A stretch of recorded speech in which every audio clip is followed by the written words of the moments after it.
మాత్రమే స్తుతులకు యోగ్యుడవు, పాత్రుడవు, పూజ్యనీయుడవు, ఆరాధనీయుడవు.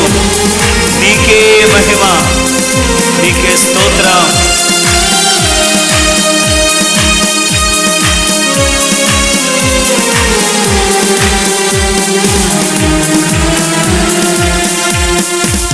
మహిమ కలిగిన లోకంలో నీవే రారాజువు. నీ మహిమతో నన్ను నింపిన సర్వశక్తుడవు. మహిమ కలిగిన లోకంలో నీవే రారాజువు.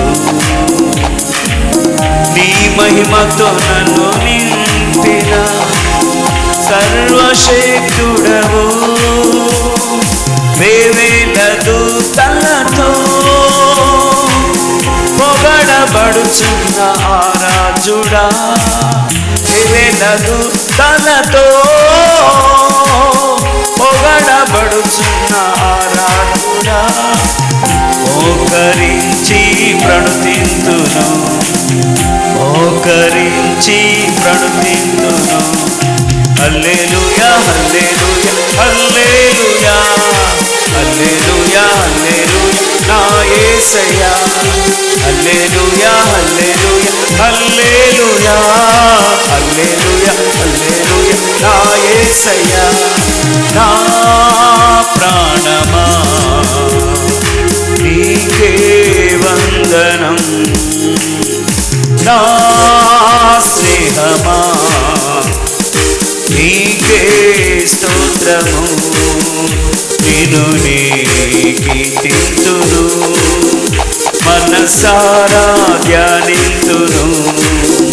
నిన్ను నే కీర్తింతును, మనసారా ధ్యానింతును. హల్లెలూయా హల్లెలూయా హల్లెలూయా హల్లెలూయా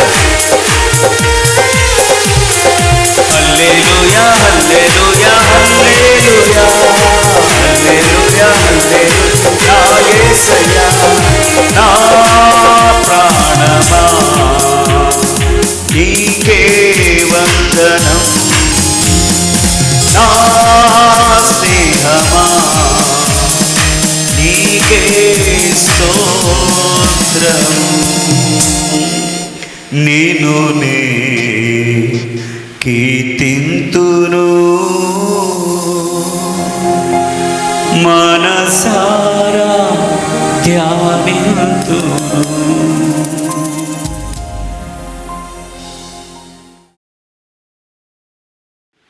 మొదటి సమూయేలు గ్రంథము 18వ అధ్యాయము మొదటి వచనం నుంచి మరి 5 వచనాలను చదువుతుండగా మనమందరం కూడా చదివేటప్పుడు ఏమేమి వివరంగా ఉన్నావో శ్రద్ధ పెడదాం. దావీదు సౌలుతో మాట్లాడుట చాలించినప్పుడు అక్కడికి ఒక భాగం అవుతుందండి. యోనాతాను హృదయము దావీదు హృదయముతో కలిసిపోయాను, రెండో భాగం ఎంటర్ అవుతుందండి. యోనాతాను దావీదును తనకు ప్రాణ స్నేహితునిగా భావించుకొని అతన్ని ప్రేమించెను. ఆ దినమున అతని తండ్రి ఇంటికి తిరిగి అతని వెళ్ళనివ్వక సౌలు అతను చేర్చుకొనెను. దావీదు తనకు ప్రాణ స్నేహితుడని భావించుకొని అతనిని ప్రేమించుచు యోనాతాను అతనితో నిబంధన చేసుకొనెను. మరియు యోనాతాను తన దుప్పటిని, తన కత్తిని, తన విల్లును, నడికట్టును తీసి దావీదునకు ఇచ్చెను. దావీదు సౌలు తనను పంపిన చోట్లకెల్లను పోయి సుబుద్ధి కలిగి పని చేసుకొని వచ్చాను గనుక సౌలు యోధుల మీద అతనిని నియమించెను. సైన్యాధ్యక్షుడు కాదండి. మరొకసారి అక్కడ గమనించండి. సుబుద్ధి కలిగి పని చేసుకుని వచ్చిన గనుక సౌలు యోధుల మీద అతను నియమించెను. ఆల్రెడీ అక్కడ అబ్నేర్ ఉన్నాడు, మళ్ళీ ఆ స్థానంలో ఇంకొకరు నియమించడానికి వీల్లేదు. సౌలు యోధుల మీద అతనిని నియమించెను. జనులందరి దృష్టికిని, సౌలు సేవకుల దృష్టికిని దావీదు అనుకూలుడై ఉండెను. దేవుడు ఈ వాక్యమును దీవించునుగాక. మరలా ఈ వాక్యానికి మరొక భాగాన్ని మనం చదువుతాం. అపోస్తలుల కార్యములు 13వ అధ్యాయము 21, 22, 20 వచనం నుంచి కూడా చదువుతామండి మనం అర్థం అవడానికి. ఇంచుమించు 450 సంవత్సరములు ఇట్లు జరిగెను. అటు తర్వాత ప్రవక్త అయిన సమూయేలు వరకు ఆయన వారికి న్యాయాధిపతులను దయచేసెను. న్యాయాధిపతులు ఎక్కడి వరకు కొనసాగుతున్నారు చూడండి. సమూయేలు వరకును న్యాయాధిపతులను దయచేసెను. ఆ తరువాత వారు రాజు కావాలనని కోరగా దేవుడు బెన్యామీను గోత్రీయుడును కీషు కుమారుడనైన సౌలును వారికి 40 ఏండ్ల వరకు దయచేసెను. తరువాత అతనిని తొలగించి దావీదును వారికి రాజుగా ఏర్పరచెను. మరియు ఆయన, నేను యెష్షయి కుమారుడైన దావీదును కనుగొంటిని, అతడు నా ఇష్టానుసారుడైన మనుష్యుడు, అతడు నా ఉద్దేశములన్నీ నెరవేర్చునని చెప్పి అతనిని గూర్చి సాక్ష్యం ఇచ్చాను. దేవుడే స్వయంగా ఒక మానవుడు గూర్చి చెప్తున్న సాక్ష్యం ఇది. ఆమేన్. మరి మనలను గూర్చి కూడా దేవుడు అటువంటి సాక్ష్యాన్ని కలిగి ఉంటే బాగుండును. ఆమేన్. ఎంతమంది ఆమేన్ అంటున్నారు? మనుషుల దగ్గర సాక్ష్యం ఎలా సంపాదించవచ్చు. కాబట్టి దేవుడి దగ్గర సాక్ష్యం సంపాదించడమే మరి ఆయన హృదయ పరిశోధకుడు. ఆమేన్. దేవుడు ఈ వాక్య వివరణకై తన ఆత్మ సహాయాన్ని మనందరికీ అనుగ్రహించునుగాక. దయచేసి కూర్చున్నాను. సర్వాధికారి అయిన మన దేవునికి మనల్ని ఎంతో ప్రేమించి ప్రతి దోషము నుంచి, ప్రతి తప్పిదాన్ని నుంచి కాపాడుచున్న ప్రభువుకి మహిమ, ఘనత, ప్రభావాలు ఆయన నామమునకే చెందునుగాక. ఆమేన్. వచ్చిన మీ అందరినీ మరి దేవుడు ఆయన కృపలో భద్రపరచునుగాక. శత్రువు మిమ్మల్ని ముట్టకుండా దేవుడు కాపాడునుగాక. ఆమేన్.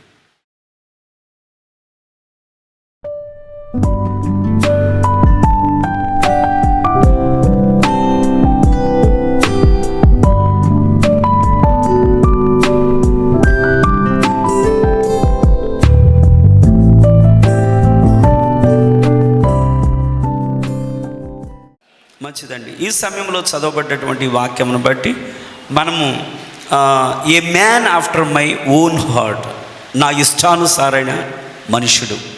ఈ రాత్రి మనం వినేటువంటి వాక్యాంశం ఏమంటే నా ఇష్టానుసారుడైన మనుషుడు. మనం ఎక్కువగా మనం వినేది ఏమంటే నా హృదయానుసారుడైన మనుషుడు. అయితే ఉన్నది ఉన్నట్టుగా నేను అక్కడ ఉన్నది మీ ముందు ఉంచుతున్నాను. నా ఇష్టానుసారుడైన మనుషుడు. అయితే దేవుని యొక్క అభిషేకం కలిగినటువంటి దావీదు చేసిన తప్పులు ఇన్నన్ని కాదు. ఎలాగా దేవుడు దావీదు పట్ల ఇష్టానుసారుడైనటువంటి మనుషుడని సాక్ష్యం ఇవ్వగలిగారు. అంతే కదా. బైబిల్ చెప్తుంది నీతిమంతుడు లేడు, ఒక్కడూ లేడు. మరి ఒక్కడో నీతిమంతుడు లేని సమయాల్లో మరి దావీదు ఎలాగా దేవునికి హృదయానుసారుడైనటువంటి మనుషుడు కాగలిగాడు? ఎంతమందికి దావీదు చేసిన తప్పిదాలు జ్ఞాపకం ఉన్నాయి? నేను తేలికైన ప్రశ్న అడుగుతున్నాను అనుకున్నా. దావీదు చేసిన అంటే బైబిల్లో నుంచి మర్చిపోలేని తప్పిదాలు అవి, ఎవరు కూడా మర్చిపోలేని తప్పులు అవి. జ్ఞాపకం ఉంటే చెప్పండి అమ్మ, చెప్పండి. ఊరియా, ఎవరిని అడిగినా ఫస్ట్ ఇదే చెప్తారు. ఫస్ట్ తప్పిదం అది కాదు. మొట్టమొదట అతడు చేసిన తప్పిదం ఏమంటే దైవజనుడి దగ్గరికి వెళ్ళి మోసం చేశాడు. దైవజనుడి దగ్గరికి వచ్చి అబద్ధం చెప్పాడు. ఏంటి దావీదు హఠాత్తుగా నువ్వు వచ్చావంటే వెంటనే అతను అన్నాడు, నేను రాజుగారి పని మీద వచ్చానన్నాడు. కానీ నిజంగా రాజుగారి పని మీద రాలేదు. రాజుగారి పని మీద రాలేదు. కానీ అక్కడికి వచ్చినప్పుడు మాత్రం అతను నిజంగానే అబద్ధమే చెప్పాడు.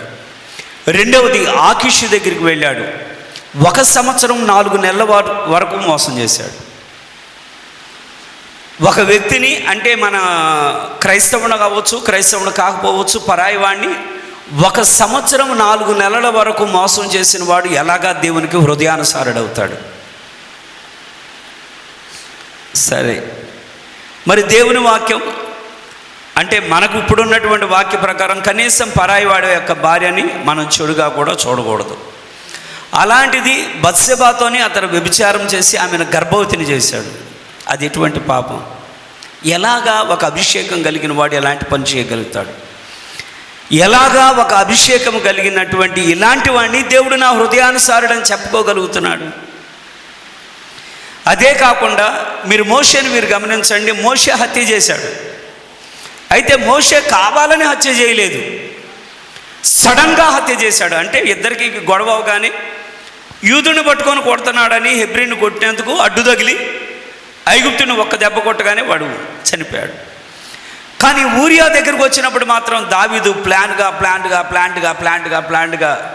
యుద్ధంలో ముందు పెట్టి అతను పదే అతడు ఒక అన్యుడు, వీళ్ళ మధ్యలోనికి వచ్చిన వాడు, వీళ్ళ నమ్మిన వాడు, వీళ్ళ కోసం, వీళ్ళ రాజ్యం కోసం, వీళ్ళ భార్య బిడ్డల కోసం ప్రాణాన్ని తెగించి యుద్ధ రంగంలో ఉన్నవాడిని ముందు పెట్టి చంపించాడు. అయితే ఎలాగా దేవుడికి హృదయానుసారుడవుతాడు? అదే కాకుండా మరలా ప్రజలను లెక్కించే విషయంలో కూడా ఇప్పుడు దేవుడి మీద ఆధారపడడం లేదు, సైన్యం మీద ఆధారపడుతున్నాడు. అంటే నాకు ఆస్తి ఎంత ఉంది, నా జనాంగం ఎంత ఉన్నారు, నా సైన్యం ఎంత ఉంది, నా బలగం ఎంత ఉందని. అది కూడా దేవునికి చాలా కోపాన్ని పుట్టించింది. మరి అలాంటి మనుషుడు, దేవునికి ఇష్టానుసారుడైన మనుషుడు ఎలాగవుతాడు? బైబిల్లో ఒక మాట రాయబడ్డది. యోహాను సువార్త మనందరికీ తెలిసినటువంటి భాగాన్ని, యోహాను సువార్త 2వ అధ్యాయము, యోహాను సువార్త 2వ అధ్యాయం 25వ వచనం, 24-25 అండి. అయితే యేసు అందరినీ ఎరిగినవాడు గనుక ఆయన తన్ను వారి వశము చేసుకొనలేదు. ఆయన మనుషుని ఆంతర్యం ఎరిగినవాడు గనుక ఎవ్వడనూ మనుషుని గూర్చి ఆయనకు సాక్ష్యం ఇవ్వనక్కరలేదు. అంటే దేవుడి దగ్గర ఏమన్నా దాపరికం ఏమన్నా ఉందేమో, దేవుడికి ఏమన్నా తెలియదేమో, కాబట్టి దేవుడికి తెలియజేస్తేనే అతని గురించి తెలుసుదేమనేది ఏమీ లేదు కదా. మీరే గమనించండి. ఒక్కోసారి ఏమవుతామంటే, ఒక వ్యక్తిని గురించి మనకేం తెలియదు అనుకో, తెలియనప్పుడు ఎవరో ఒకడు మన దగ్గరకు వచ్చి అంటారు, ఏమంటే ఆయన గురించి మీకు తెలుసలేదని. ప్రవక్త చెప్పాడు. ఒకసారి ఒక సేవకుడు వచ్చి ఒక హోటల్లో దిగాడు. అతను దిగిన తర్వాత, నేను మిమ్మల్ని కలవాలని నేను పలానా 3-4 రోజులు ప్రయాణం నుంచి వచ్చాను. చాలా మంచిది పాస్టర్ గారు, చాలా మిమ్మల్ని కలుసుకోవడం నాకు సంతోషంగా ఉందన్న. అనగానే ఆయనతో పాటుగా ఇంకొక లేడీ ఉంది. ఇద్దరు కలిసి ఒకే కారులో వచ్చారు. ఇద్దరు కలిసి ఒక హోటల్లో దిగారు. వెంటనే పక్కకు తీసుకెళ్ళి, నేను మీతో ఒక మాట మాట్లాడవచ్చాను, నేను మీతో మాట మాట్లాడవచ్చా? మాట్లాడండి అని పక్క తీసుకెళ్ళి ఏమన్నాడంటే, మీకు ఒక సంగతి తెలుసో లేదము, మీరు దైవజనులు, మీ సాక్ష్యాన్ని ఎందుకు పోగొట్టుకుంటారు? కాబట్టి ఆమె గురించి ఈ ప్రాంతం అంతా తెలుసు. ఆమె దగ్గరగా 4-5 పెళ్ళిళ్ళు చేసుకున్నారు. ఒకటి కాదు, ఒక వ్యక్తి చనిపోతే 2వ వ్యక్తిని చేసుకోవడం అది సబబు. కానీ ఏకంగా 4-5 భర్తల్ని ఆమె చేసుకున్నది. ఆమె వెనకాల మీరు తిరుగుతున్నారు, మీ సాక్ష్యం ఏమైపోద్ది? ఒకసారి మీరు ఆలోచించండి అని అనగానే ఆయన ఏమన్నాడంటే, లేదండి, ఆమె చాలా మంచి ఆవిడ అన్నాడు. మంచి ఆవిడేనండి, మీరు మంచోళ్ళే, ఆవిడే మంచిది. లోకం అర్థం చేసుకోవడం అలాగ అర్థం చేసుకోరు కదా, అవునా కదా? లోకం ఏమంటారు వెంటనే, సరైన జీవితం లేనటువంటి ఒక స్త్రీ కలిసి, ఒక సేవకుడు కలిసి ఒక రూమ్లో ఉన్నారనుకోండి, ఏమంటారు? అరే, ఈ సేవకుడు ఇలా దిగజారిపోయాడేంటి, పాపంలో పడిపోయినట్టున్నారు, ఇలాగ అంటారండి అన్నాను. అంటే అతనేమన్నాడంటే, లేదు నాకు ఒక దర్శనం వచ్చింది అన్నాడు. ఏమని ఆ దర్శనం వచ్చిందంటే, ఆ దర్శనంలో తన భార్య సారీ అడుగుతుందండి. కాబట్టి ఏమండి నన్ను క్షమించండి అని. ఆయన అంతా వినేమన్నాడంటే, మీ దర్శనం చాలా రమ్యంగా ఉందండి అన్నాడు. కారణం ఏమంటే, ఆమె క్షమించండి అంటే నేను క్షమించాను. ఆ స్త్రీ పరాయి వ్యక్తితోనూ జీవిస్తుంది, నాతోనూ జీవిస్తుంది, అయితే నేను క్షమించాను అన్నాడు. మీ దర్శనం చాలా మాధుర్యంగా ఉందండి, కాబట్టి అది దర్శనం కాదండి, నేను నిద్రపోయినప్పుడు వచ్చింది అన్నారు, అది కళ అని చెప్పాడు ఆయన. అవునా? అది కళ అని. కనుకనే ఇక్కడ ఒక మనిషిని గురించి దేవుడికి ఎవ్వరూ సాక్ష్యం చెప్పగలరు. ఒకవేళ ఈ స్థలంలో నేను నిలబడ్డాను, నా హృదయం ఏంటో దేవుడికి తెలుసు. మీరు ఇక్కడ కూర్చొని ఉన్నారు, మీ హృదయం ఏంటో దేవుడు తెలుసు. అవునా కాదండి? హృదయ రహస్యాలను దేవుడు ఒక్కడ మాత్రమే తెలిసినవాడు. ఆఖరికి దెయ్యానికి కూడా తెలియదు. దెయ్యానికి కూడా దేవుడు ప్రణాళిక ఏమిటో తెలియదు. ఒకవేళ తెలుసున్నట్లయితే వాడు ముందుగానే గొర్రెపిల్ల జీవ గ్రంథంలో ఎవరున్నారో ఎవరో లేదో వాడికి ముందే తెలిసిపోయేది. వాడికి అన్నీ తెలియదు. ఇక్కడ మనం వింటున్నటువంటి వాక్యంలో నుంచి ఇన్ని పొరపాట్లు కలిగినటువంటి ఈ దావీదుని దేవుడు ఎలాగా హృదయానుసారుడైన మనుషుడు అని అనగలిగాడు?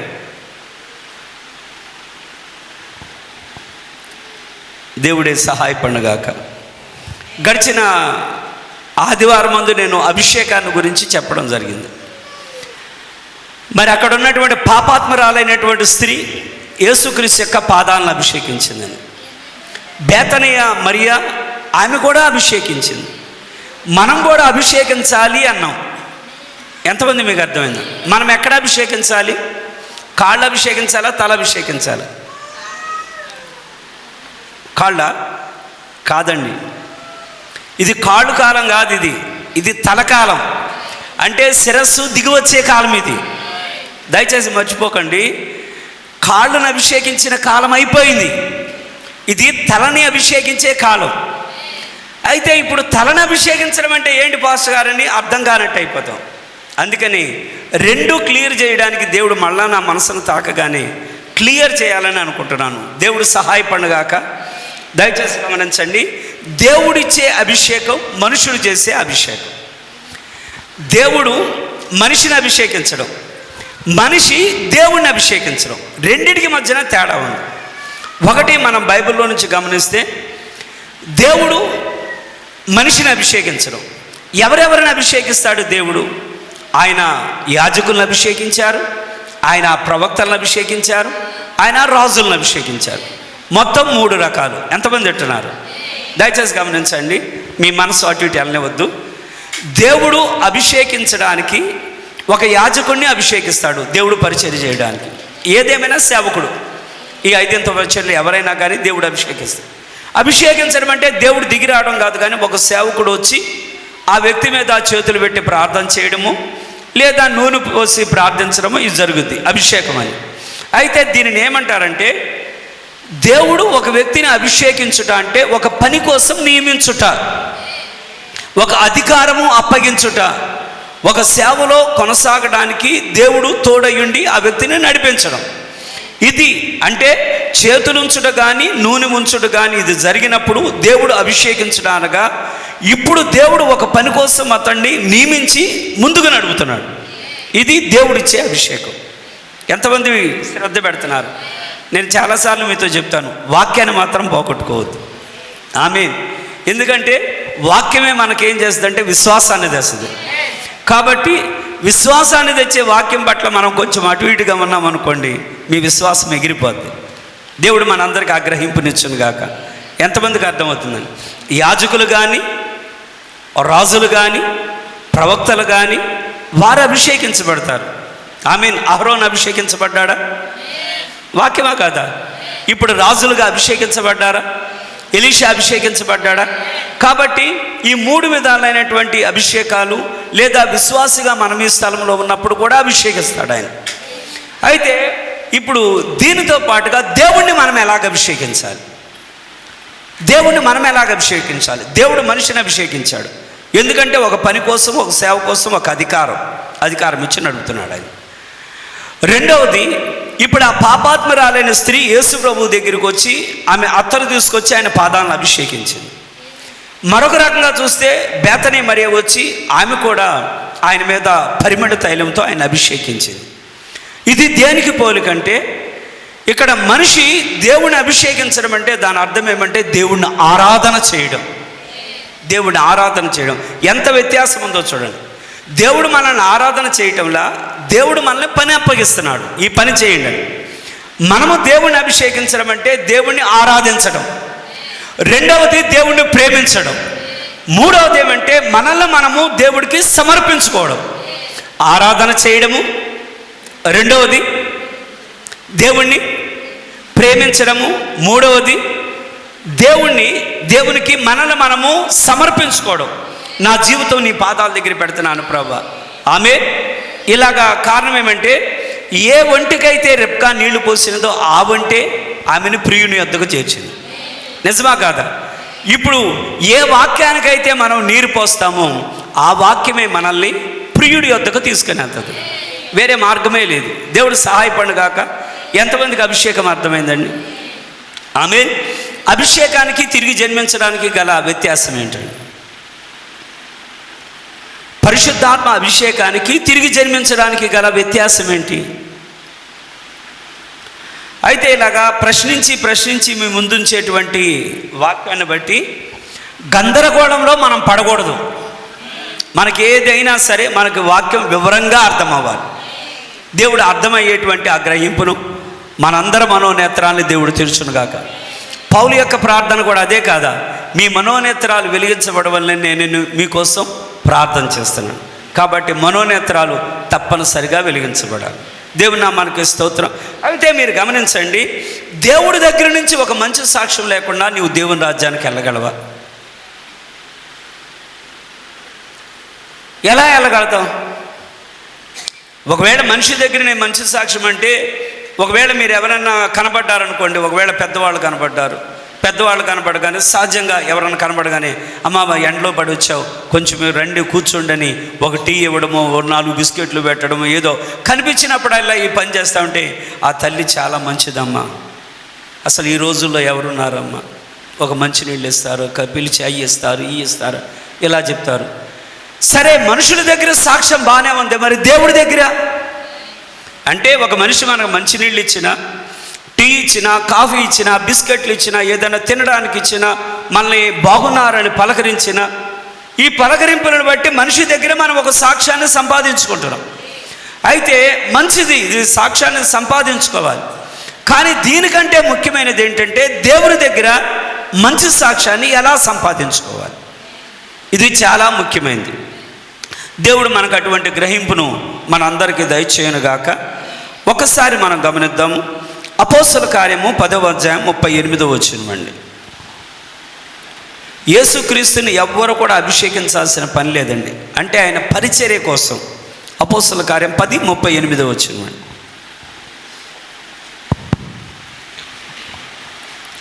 అదేదనగా దేవుడు నజరేయుడైన యేసును పరిశుద్ధాత్మతోను శక్తితోను అభిషేకించుటయే దేవుడు ఆయనకు తోడయ్యుండెను గనుక ఆయన మేలు చేయొచ్చు అపవాది చేత పీడింపబడిన వారందరినీ స్వస్థపరచుచు సంచరించుచుండెను. ఆమేన్. కాబట్టి దేవుడు అనగా ఆత్మస్వరూపి, యేసు అనగా మానవునిగా ఉన్న రక్త మాంసాల శరీరం ఒక్కడే. కారణం ఏమంటే, ఆత్మస్వరూపుగా ఎవరో మనం ఆయన చూడలేము. అదే దేవుడు ఆత్మీయమై ఉన్నారంటే మనల్ని రక్షించడానికి శరీరంగా దిగివచ్చారు. ఇది యేసు ప్రభు యొక్క పరిచర్య. అయితే ఇక్కడ మనము మరొక కార్యాన్ని మనం జ్ఞాపకం చేసుకుందాం. ఆదికాండము 5వ అధ్యాయము 22వ వచనం. అంటే ఎవరెవరు సాక్ష్యాన్ని పొందుతున్నారు దేవుడి దగ్గర నుంచి, ఇది తప్పనిసరి అండి. అంటే మనం ఆరాధనకు వచ్చాం, వెళ్ళాం, కాసేపు కూర్చున్నాం, ఏం ప్రయోజనం? దానివల్ల ఒక ప్రయోజనం ఉండాలి కదా. కాబట్టి దాన్నే మనం దృష్టి పెడదాం. ఆదికాండం 5వ అధ్యాయం 22వ వచనం.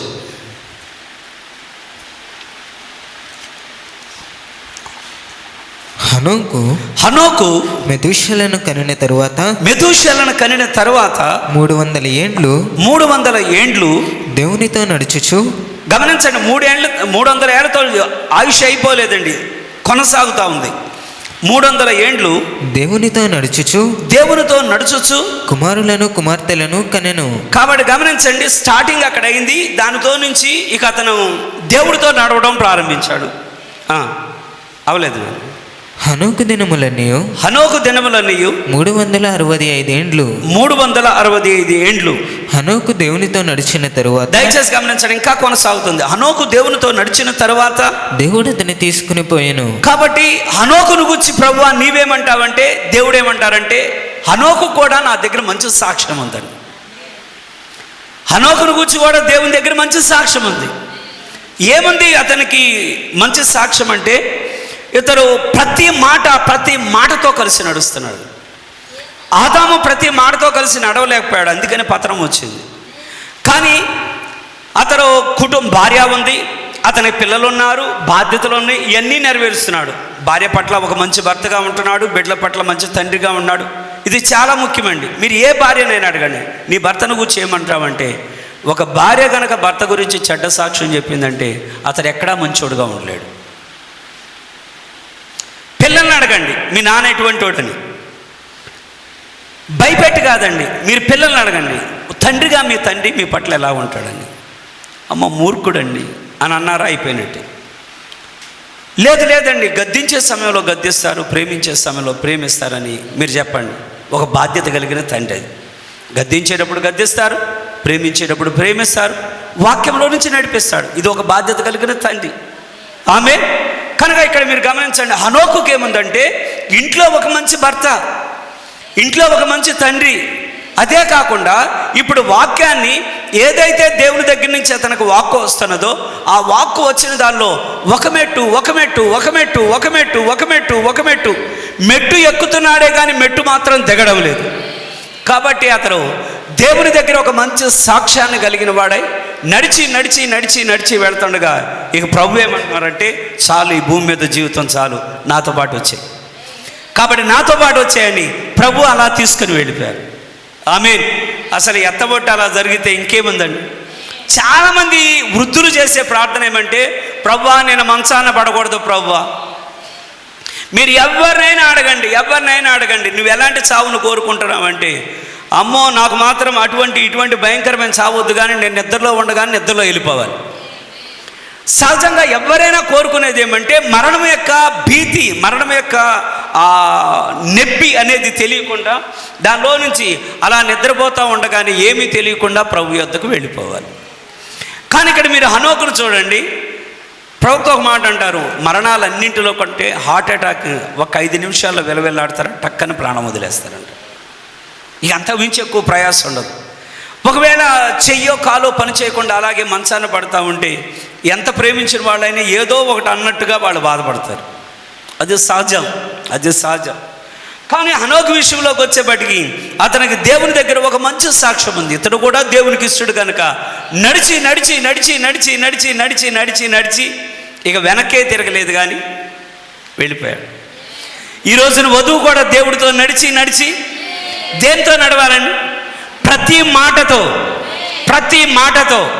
ప్రతి వచనముతో, ప్రతి పొల్లుతో ఆమె ఇలాగ నడవగలిగితేనే దేవునికి ఇష్టలుగా ఉంటాం. లేదు పాస్టర్ గారండి 70% 80% అంటే కాదండి, ప్రతి మాటతో. మనం మరొక కార్యాన్ని చదువుదాం. ఆదికాండము 6వ అధ్యాయం 9వ వచనం. ఆదికాండము 6వ అధ్యాయము 9వ వచనం. మరొకరికి మంచి సాక్ష్యం ఇది. నోవాహు వంశావళి ఇదే. నోవాహు 6:9. నోవాహు వంశావళి ఇదే. నోవాహు నీతిపరుడును. దయచేసి గమనించండి, బైబిల్ చెప్తుంది సాక్ష్యం. నోవాహు నీతిపరుడును, తన వంశములో నిందారహితుడనై ఉండెను. నోవాహు దేవునితో కూడా నడిచినవాడు. హనోకు తర్వాత నడిచిన వారు ఎవరండి? నోవాహు కూడా దేవునితో నడిచినవాడు. ఎలా నడిచాను? నడవడం అంటే ఏంటి పాస్టర్ గారని మీరు అడిగితే దాన్ని చెప్పడానికి ఈజీగా ఒక కార్యం ఉందండి. దీన్ని మీరు గమనించండి. ఇప్పుడు ప్రభు ఏమన్నారంటే, నోవాహు ఈ లోకమంతటి మీదకి నేను ఉగ్రతను రప్పిస్తున్నాను కనుక నీవు ఒక వాడను కట్టమనగాని ఏదైతే ప్రభు చెప్తున్నారు మీరు చాలా జాగ్రత్తగా గమనించండి. నీవు ఓడని 3 అంతస్తులుగా కట్టాలి, ఫలానా చెక్కతో కట్టాలి, ఫలానా కీలు రాయాలి, ఫలానా కొలతలో ఉంచాలంటే ఒక్క మాట తప్పిపోలేదు. దేవునితో నడవడం అంటే అదండి. దేవుడితో నడవడం అంటే నువ్వు ఓడ కట్టాలి, ఈ కొలతల ప్రకారం కట్టాలి, ఇన్ని అంతస్తులు ఉండాలి, దానిలోనికి జంతువులు నేను రప్పిస్తాను, దానికి నువ్వు ఇలా కీలు పూయాలంటే 120 సంవత్సరాల వరకు దాన్ని కట్టినోడు కడతానే ఉన్నాడు. చాలాసార్లు మీరు గమనించండి, ఏదైనా ఒక మనిషి ఒక పని చేసేటప్పుడు ఏమంటే సలహాలు ఇచ్చేవాళ్ళు ఎక్కువ మంది ఉంటారు. బైబిల్ ఏం చెప్తున్నదంటే సలహాలు ఇచ్చేవాళ్ళు ఎక్కువ ఉండడం మంచిదే, అది రాజరికానికి ఆత్మీయ జీవితానికి పనికిరాదు. అందుకని ఏమవుతుందంటే మనం ఏదైనా ఒక పని చేసే సమయంలో నుంచి చాలాసార్లు చాలామంది ఎలా చేస్తే మంచిది కదా, ఎలా చేస్తే మంచిది కదా, ఎలా చేస్తే మంచిది కదా, 100 స్వరాలు వినబడతాయి. అయితే నువ్వెవరు స్వరం వింటావు? ఆమేన్. అయితే ఇది మనమందరము మంచిగానే మీరు సమాధానం చెప్పారు. ఇప్పుడు నోవాహు ఏమంటే ఈ 120 సంవత్సరాల్లో ఎన్ని మాటలు అన్నారంటే, అరే ముసలోడికి మైండ్ పోయింది అన్నారు. ఈ ముసలోడికి ఉన్న తలకైపోయింది, పైనుంచి వర్షమే రావడం లేదు. వర్షమే రాకపోతా ఉంటే ఓడను కడుతున్నాడంటే ఎన్ని మాటలు. పరిస్థితులు సులువుగా ఉన్నప్పుడు భక్తి చేయడం ఎవరికైనా తేలికే. పరిస్థితులు సులువుగా లేనప్పుడు భక్తి చేయడమే అసలైన భక్తి. ఎంతమంది ఆమెన్ అంటున్నారు? ఆమేన్. ఇప్పుడు మీరు గమనించండి, వాడకట్టే విషయంలోనూ అతను తప్పిపోవడంలా, ఏ చెట్టు అయితే అసలు ఆ చెట్టును వాడరండి. అది చెప్పినటువంటి ఆ మానుడు వాడరు. చాలామంది అయితే వచ్చి అంటారంట, ఇది ఊరికినే తేలిపోయే చెట్టు, ఈ తేలిపోయేటువంటి ఈ చెట్టు నువ్వెందుకని దీనికోసం వాడుతున్నావు? నువ్వు వాడకట్టడమే ఒక వెరితనం, ఆ కట్టే వాడనే ఈ చెక్కతో వాడుతున్నావు, నేటికి ఆ చెక్క ఇంకా ఉందని. ఆమేన్.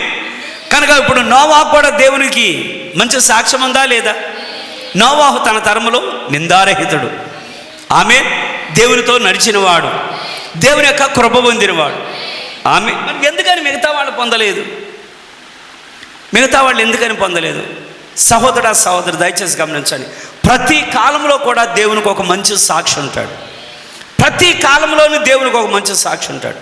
అయితే ఎవరో ఒకరు ఉంటారని ఈ కాలంలో మనం అనుకోవడానికి లేదు. ఈ కాలం ఒక్కడితో పోయేది కాదు, ఎత్తబట్టులో మనం అందరము ఉండాలి. ఆమేన్. ఇంకొక మనకు తెలిసిన కార్యం చదువుదాం. ఆదికాండం 18వ అధ్యాయం 17వ వచనం. ఆదికాండం 18వ అధ్యాయము 17వ వచనం. అప్పుడు యెహోవా, దేవునికి దగ్గర హనోకు ఒక మంచి సాక్ష్యం ఉంది, నోవాహుకు ఒక మంచి సాక్ష్యం ఉంది, ఇక్కడ అబ్రహాముకు కూడా మంచి సాక్ష్యం ఉంది. చదవండి. అప్పుడు యెహోవా నేను చేయబో కార్యమును అబ్రహామునకు దాచెదనా. దయచేసి గమనించండి, దేవుడు అబ్రహాముకి చెప్పాల్సిన పని ఏంటి? ఎవ్వరికి తెలియదు ఆ సంగతి, ఎవ్వరికి తెలియని సంగతిని దేవుడు ఏమన్నారంటే, నేను ఒక కార్యం చేయాలనుకుంటున్నాను. అది నేను దేవదూతలతో చెప్తాను అనడం లేదు, నేను ప్రధానులతో చెప్తాను అనడం లేదు, నేను కెరూబులతో చెప్తాను అనడం లేదు. ఎందుకంటే వాళ్ళు ఎప్పుడు కూడా పక్క నుండి నమ్మకస్తులు. ఈ నమ్మకస్తులతో చెప్తాను అనడం లేదు. కానీ నేను ఒక కార్యం చేయాలనుకుంటున్నాను. నేను చేయాలనుకుంటున్న కార్యాన్ని నేను అబ్రహాముకు దాచిపెట్టదనా? నేను అబ్రహాముకు దాయును, నేను తప్పనిసరిగా చెప్తాను. ఎందుకంటే అబ్రహాము దేవునికి స్నేహితుడు. మంచి సాక్ష్యమా కాదండి? కాబట్టి చాలామంది స్నేహితులుగా పిలువబడ్డారు, కానీ వాళ్ళు స్నేహితులు కాలేకపోయారు. కాబట్టి అబ్రహాము దగ్గరికి ఉన్న కార్యం ఏమంటే, ఏది వదిలిపెట్టమంటే అది వదిలిపెట్టాడు. ఇది చాలా కష్టమండి, చాలా కష్టమైన కార్యం. ప్రభు అన్నాడు, నీ బంధువులు వదిలిపెట్టాయంటే, అమ్మాయి వాళ్ళు చర్చికి రాలేదంటే బంధువులు వచ్చారండి, అందుకనే వాళ్ళతోనే సరిపోయిందండి. ఇంకేం వదిలిపెడతావు? ఏం అక్కర్లేదు మన దగ్గర, వాళ్ళని వదిలిపెట్టి రావాల్సిన పని లేదు. ఆరాధన కోసం టైం కేటాయించే సమయంలో మనం ఏమంటామంటే బంధువులు వచ్చారండి. మరి దేవుడు ఏమన్నా, నీ సొంత తల్లిదండ్రిని, నీ యొక్క దేశాన్ని మొత్తాన్ని వదిలేసిరమ్మంటే ఎలా స్నేహితుడు కాగలుగుతాడు? హాగర్ని విడిచిపెట్టంటే ఎలా విడిచిపెట్టగలిగాడు? తన రక్తంలో నుంచి పుట్టినటువంటి ఇష్మాయేల్ని విడిచిపెట్టమంటే ఎలా విడిచిపెట్టగలడు? 25 సంవత్సరాలుగా ఎదురు చూసినటువంటి కుమారుని తీసుకొని నువ్వు ఆ మోరియా పర్వతం దగ్గరికి వెళ్ళి అక్కడ నా కోసం బలి అర్పణగా దహన బలిగా అర్పించండి. ఎలా స్నేహితుడు కాగలుగుతాడు? సహోదరా, దేవుని దగ్గర సాక్ష్యం తెచ్చుకోవడం అంటే ఏదో ఆదివారము శుక్రవారము ఆరాధనకు రావడం కాదు. కొంచెం మీకు రోషం పుట్టేటట్టు మాట్లాడుతున్నాను. మీకు రోషం రావాలి. ఎంతమంది ఉన్నారండి? గుండెల్లో రోషం రావాలి. ఆదివారం ఆరాధనకు వస్తే దేవునికి ఇష్టలైపో, శుక్రవారము బుధవారం ఆరాధనకు వస్తే దేవునికి ఇష్టలైపో. కానీ దేవుడు ఏది వదిలిపెట్టమన్నాడో దాన్ని వదిలిపెట్టగలుగుతున్నామా? మీరే ఆలోచన చేయండి. ఏ దేవుడైతే బాధ్యతలు నెరవేర్చమని చెప్తున్నారో అదే దేవుడు ఏమన్నారంటే, అన్నిటికంటే ముఖ్యం దేవుడే. అన్నిటికంటే ముఖ్యం దేవుడే. బాధ్యతలు నెరవేర్చమంది దేవుడే. ఎంతమంది ఉన్నారండి? ఇప్పుడు అబ్రహామును కూర్చొని అడిగితే ప్రభు ఏమంటారంటే, అబ్రహాము నా స్నేహితుడు, నేను అబ్రహామును దీవించేదను, అబ్రహాము సంతానానికి నా తోడు అని నేను ప్రమాణం చేస్తాను. అంటే దేవుడు నా తోడు అని తన తల మీద చేతులు పెట్టుకొని ప్రమాణం చేయడం అంటే అది ఎంత కృపతో కూడిన కార్యం. లేవా అబ్రహాంలో పొరపాట్లు లేవంటే బోల్డెన్ ఉన్నాయి అబ్రహాంలో. దయచేసి గమనించండి, ఒక వ్యక్తిలో తెలిసి తెలియని పొరపాట్లున్నా దేవుడి దగ్గర ఒక సాక్ష్యం పొందడం ఏమంటే, నేను ప్రారంభంలో చెప్పింది, దావీదు నిజంగా భయంకరమైన పాపాలు చేశాడు, కానీ మళ్ళా దేవుని దగ్గరకు వచ్చేప్పటికి దెబ్బలు తిన్నాడు, తీర్పు తిన్నాడు, మళ్ళా క్షమించయ్యా నేను పాపం చేశానని సరిదిద్దుకున్నాడు. అయితే వారాలు వారాలు వారాలు వారాలు వారాలు వారాలు చర్చికి వస్తా కూడా దెబ్బలు తింటా కూడా పాపాన్ని ఒప్పుకోకుండా విడిచిపెట్టలేని వాళ్ళు ఉన్నారు. అప్పుడు వాళ్ళు ఎలాగ దేవునికి ఇష్టలుగా ఉంటారు? మీరే ఆలోచించేయండి. దావీదు ఒక తప్పిదం చేశాడు, దెబ్బలు తిన్నాడు, సరే అయిపోయాడు, నేను చేయను అన్నాడు, మళ్ళా చేయలేదు. ఏదైనా మీరు చెప్పండి, దావీదు ఒకసారి చేసిన తప్పు మళ్ళా రెండోసారి చేసినట్టు ఎక్కడైనా బైబిల్లో నాకు ఎవిడెన్స్ చెప్పండి. చేయలేదండి. అహిమేల దగ్గరికి వెళ్ళి ఒకసారి మోసం చేశాడు, మళ్ళా చేయలేదండి. ఆకీషు దగ్గరికి వెళ్ళి ఒకసారి మోసం చేశాడు, మళ్ళా చేయలేదండి. కాబట్టి బత్షెబా విషయంలో వ్యభిచారం చేశాడు, మళ్ళీ ఇంకో స్త్రీతో వ్యభిచారం చేయలేదు. ఊరియా దగ్గరకు వచ్చి చంపాడండి, మళ్ళీ ఇంకొకరిని ఎవరిని అలా చంపలేదండి. కాబట్టి ఒకసారి ప్రజలు లెక్కించాడు, మళ్ళా పని చేయలేదు. కానీ ఇప్పుడు మాత్రం ఇలా నేను ధైర్యంగా చెప్పగలను, చర్చికి వచ్చే వాళ్ళలో ఎక్కువ మంది ఏమంటే ఏది దేవుడు చేయొద్దు అంటారో అదే పని రిపీట్గా చేస్తారు. అదే పని రిపీట్గా మనం చేస్తాం. ఎలా దేవునికి ఇష్టలుగా ఉంటాం? ఒకవేళ మీరు అడగవచ్చు, పాస్టర్ గారు మీరు మమ్మల్ని బలపరుస్తున్నారా, మమ్మల్ని చిన్నబుచ్చుతున్నారంటే మీకు రోషం పుట్టాలని నేను మాట్లాడుతున్నాను. దేవుడు సహాయపడు గాక. కనుక దయచేసి గమనించండి, దేవుని దగ్గర మన మంచి సాక్ష్యం ఏంటి, మనం పొందుకునే సాక్ష్యం ఏంటి? సంఖ్యాకాండము 12వ అధ్యాయము 7-8 వచనాలండి. సంఖ్యాకాండము 12వ అధ్యాయము 7-8 వచనాలు. నా సేవకుడైన మోషే అట్టివాడు కాదు, అతడు నా ఇల్లంతటిలో నమ్మకమైన వాడు, నమ్మకమైన వాడు. నేను గూఢభావములతో కాదు, దర్శనమిచ్చి ముఖాముఖిగా అతనితో మాట్లాడుదును. ఎలా మాట్లాడతారండి దేవుడు? ఎలా? కళ్ళతో మాట్లాడడం కాదు. ప్రభు అంటున్నారు, నేను ముఖాముఖిగా మాట్లాడతాను. ఇప్పుడు దేవుణ్ణి మనం ఏమనగాలి? నాతో ముఖాముఖిగా మాట్లాడు ప్రభా. మాట్లాడగలడా? మాట్లాడతాడండి. నీవు దేవుడు నీతో మాట్లాడాలని ఆశ ఉంటే చాలు, దేవుడు ఎలాగైనా మాట్లాడతాడు. నాతో ముఖాముఖిగా మాట్లాడు ప్రభా, నువ్వు నాతో మాట్లాడు ప్రభా. వర్తమానం చెప్తుంది, ఈ రోజున నువ్వు మండుచున్న పొద దగ్గరికి వెళ్ళాల్సిన పని లేదని. నువ్వు ఎక్కడ కూర్చున్నావో అక్కడ దేవుడు నీతో మాట్లాడగలడు. సూటిగా దేవుడు నీతో మాట్లాడగలడు. ఆమె ఇక్కడ మీరు గమనించండి, మోషేను గురించి సొంత కుటుంబంతో దేవుడు మాట్లాడుతున్నాడు. సొంత సహోదరుతో మాట్లాడుతున్న మాట ఏమంటే, మోషే అందరి వంటి వాడు కాదు, సాక్ష్యం చెప్తున్నాడు దేవుడు. మరొకసారి చదువునాను. నా సేవకుడైన మోషే అట్టివాడు కాడు, అతడు నా ఇల్లంతటిలో నమ్మకమైన వాడు కాదు. అతడు నా ఇల్లంతటిలో నమ్మకమైన వాడు. నేను గూఢభావములతో కాదు, దర్శనమిచ్చి ముఖాముఖిగా అతనితో మాట్లాడుదును. దయచేసి గమనించండి, మోషే అభిషేకం కలిగినటువంటి దైవజనుడు. అభిషేకం కలిగిన వాడే. ఇప్పుడు ఈ మోషే యొక్క జీవితాన్ని మనం గమనిస్తే, అతడు నిజంగానే అవ్వాలనుకుంటే గొప్ప చక్రవర్తి అయ్యేవాడు. చాలామంది ఏమైనా ఎదురు చూస్తారంటే, అలాంటి అవకాశం కనుక నాకు వస్తే నా జీవితంలో, ప్రభువా నన్ను క్షమించు ప్రభువా, ఏమనుకోకండి, ఇలాగే నేను చక్రవర్తిగా ఉంటే నీకు ఇష్టడుగా నేను ఉంటానంటామంట. కానీ మనం మాత్రం వదిలేదు. మోషేకు వచ్చినటువంటి ఆపర్చునిటీ అది, అతనికి వచ్చినటువంటి అవకాశం. ఎంతమంది రాణులు అతని భార్యలుగా ఉంటారు, ఎంతమంది అతని కాలు గోళ్ళు తీయడానికి వస్తారంట. కాళ్ళు ఇలా చాపితే మోషే ఇలా కాళ్ళు పెడితే, ఎందుకంటే ఐగుప్తులో ఈజిప్షియన్ అతను చక్రవర్తి అతను.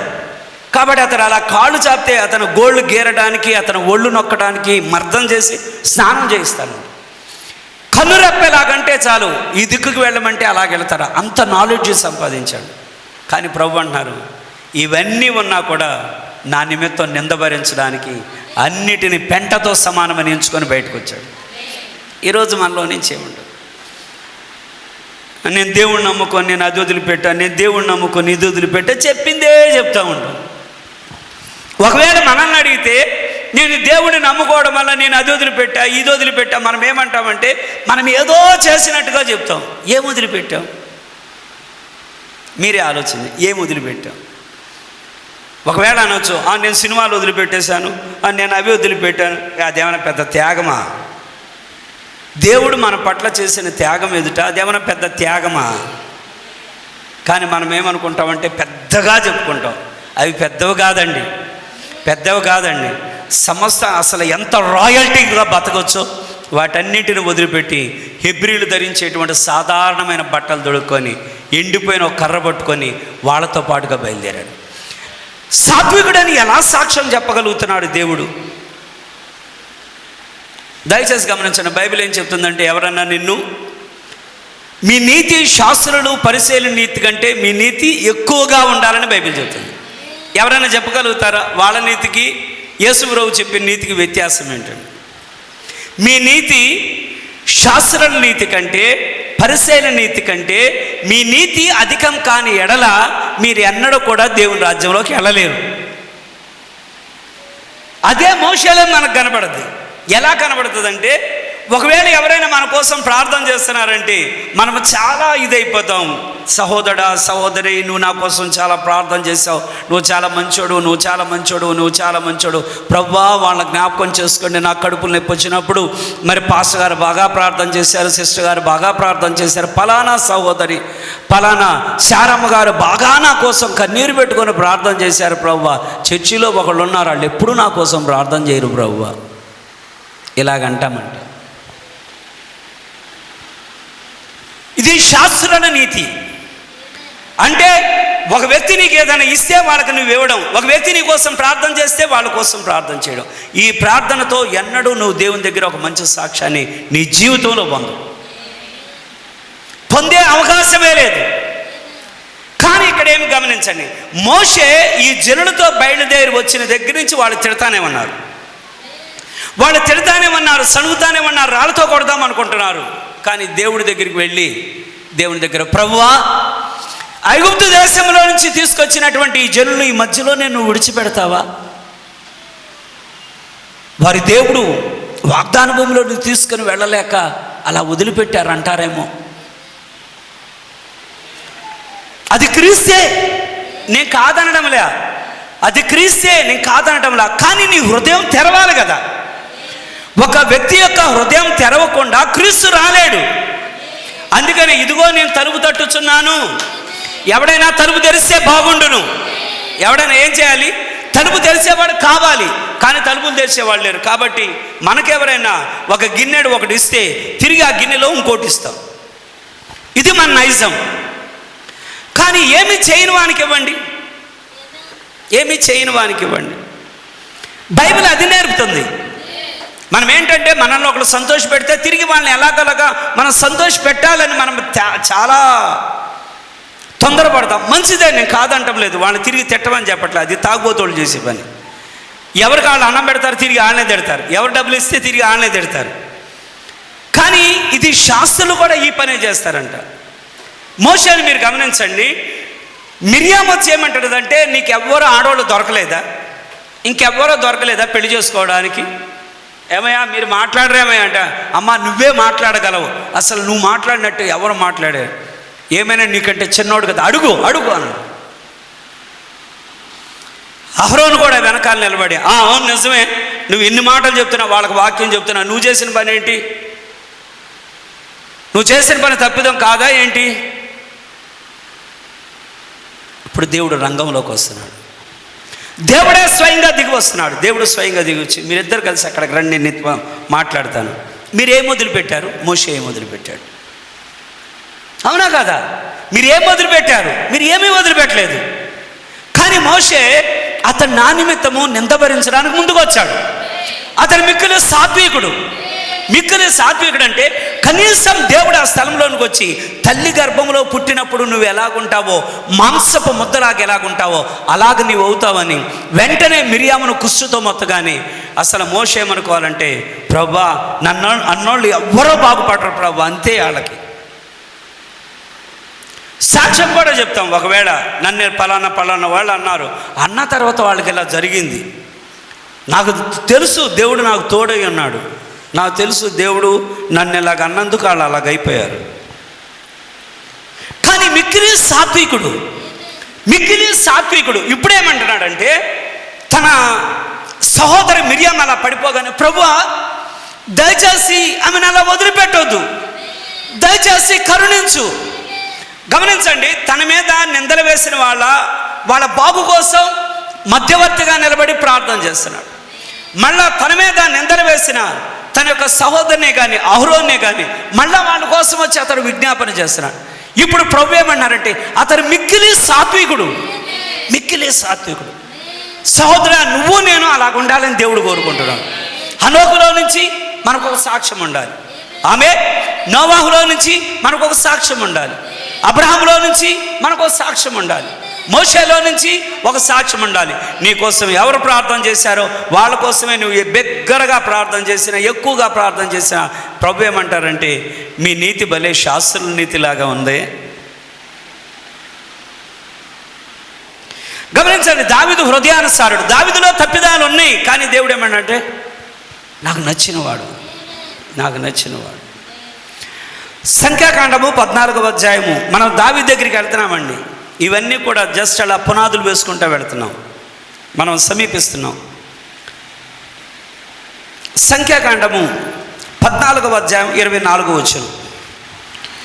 నా సేవకుడైన కాలేబు మంచి మనసు కలిగి. దయచేసి గమనించండి, కాలేబుని దేవుడు ఏ అపాయింట్మెంట్ ఇవ్వలేదు. దేవుడు అతను ఒక యాజకుడుగా నియమించలేదు, అతను ఒక ప్రధాన యాజకుడుగా నియమించలేదు, అతను ఒక మందిరాన్ని కట్టేవాడుగా నియమించలేదు. ఏ పోస్ట్ అతనికి ఇవ్వలేదు, ఏ బాధ్యత అతనికి ఇవ్వలేదు. కానీ ప్రభు ఏమన్నాడు, నా సేవకుడు కాలేబు, నా సేవకుడు. మనలో చాలామంది తెలుసు కాలేబు అంటే కుక్క. అతని పేరుకున్న అర్థమే కుక్క.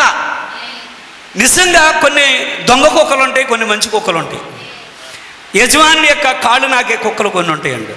యజమాని కనుక ఎడు తిరిగి వచ్చినా కూడా అవి తోకుకుంటూ అక్కడే తిరుగుతాయి.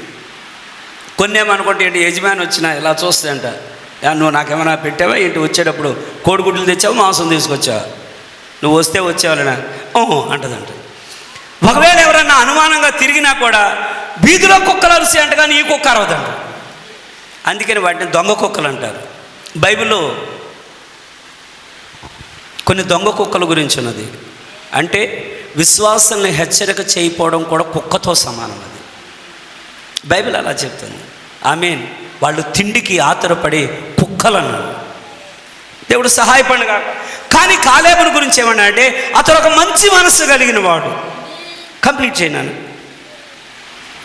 నా సేవకుడైన కాలేబు మంచి మనస్సు కలిగి పూర్ణ మనస్సుతో నన్ను అనుసరించిన హేతువు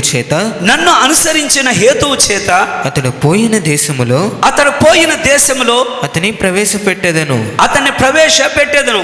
అసలు నిజంగా కాలేబు యొక్క క్యారెక్టర్ చాలా వండర్ఫుల్ అండి, చాలా అద్భుతమైన వాడు. కారణం ఏమంటే 12 మంది ఈ ఒక్కొక్క గోత్రంలోంచి ముఖ్యమైన వాళ్ళు వాగ్దాన భూమిలోనికి వెళ్ళారు, ద్రాక్షాలు తీసుకొచ్చారు, దానిమ్మలు తీసుకొచ్చారు. కాబట్టి వీళ్ళందరూ వెనక్కి వచ్చిన తర్వాత వాళ్ళు చెప్పిన సాక్ష్యం ఏమంటే, నిజంగానే ఈ మోషే అనబట్టి వాడు చెప్పినట్లుగా వాగ్దాన భూమి చాలా బాగానే ఉంది, కానీ ఆ వాగ్దాన భూమిలో విలన్లాగా ఉన్నారు. ఒక్కొక్కళ్ళు అమ్మో సామాన్యమైన వాళ్ళలాగా ఉన్నాడు, భయంకరమైన భూతాలు, దెయ్యాలు, రాక్షసులాగా ఉన్నారు. ఈ మోషే మనల్ని అక్కడ చంపించడానికే తీసుకెళ్తున్నాడు అన్నారు. ఏం సాక్ష్యం చెప్తున్నాడు? ఈ మోషే మనల్ని అక్కడ తీసుకెళ్లేది ఎందుకంటే వాళ్ళ చేతుల్లో మనల్ని పెట్టడానికి తీసుకెళ్తున్నాడు. కానీ కాలేబు ఒకటి గుర్తు చేసుకున్నాడంట, అతను అబ్రహాం యొక్క సంతానం. శత్రు యొక్క గవిని మీరు స్వాధీనపరుచుకుంటారు. కాబట్టి ఏది ఏమైనా సరే మనం శత్రువులను మనం స్వాధీనపరుచుకుంటాం, మన దేవుడు మనతో ఉంటాడని. అయితే దేవుడు అప్పటి వరకు రంగం మీద రాలేదండి. నువ్వు ఏ సమయంలోనైనా ఒక వ్యక్తితో మాట్లాడేటప్పుడు నీ నోటి మాటలు దేవుడు వింటాడని మర్చిపోవద్దు.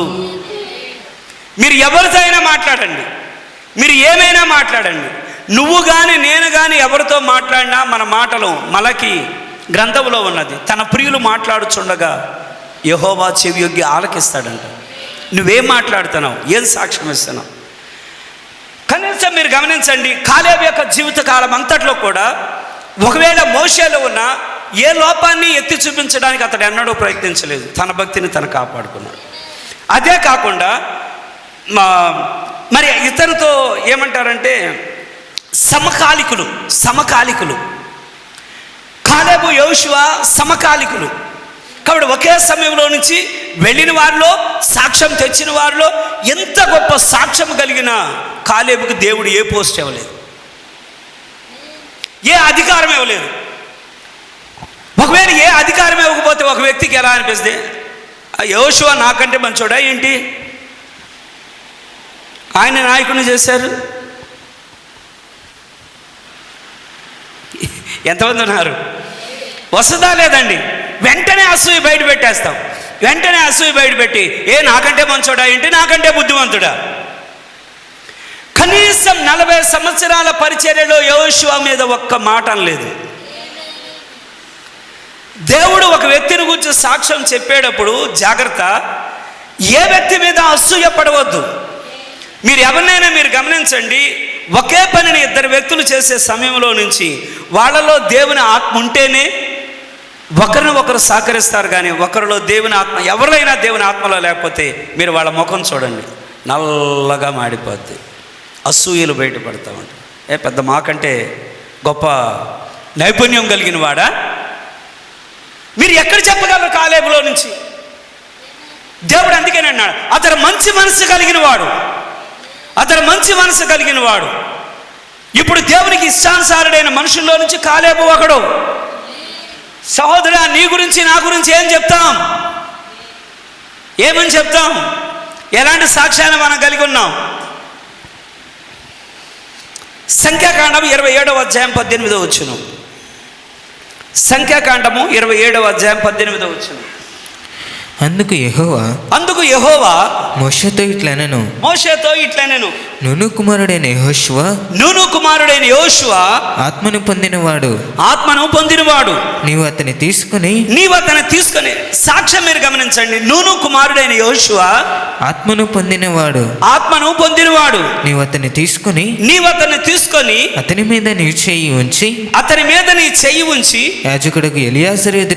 యాజకుడైన ఎలియాజరు ఎదుటను సర్వ సమాజం ఎదుటను అతన్ని నిలువబెట్టి వారి కన్నుల ఎదుట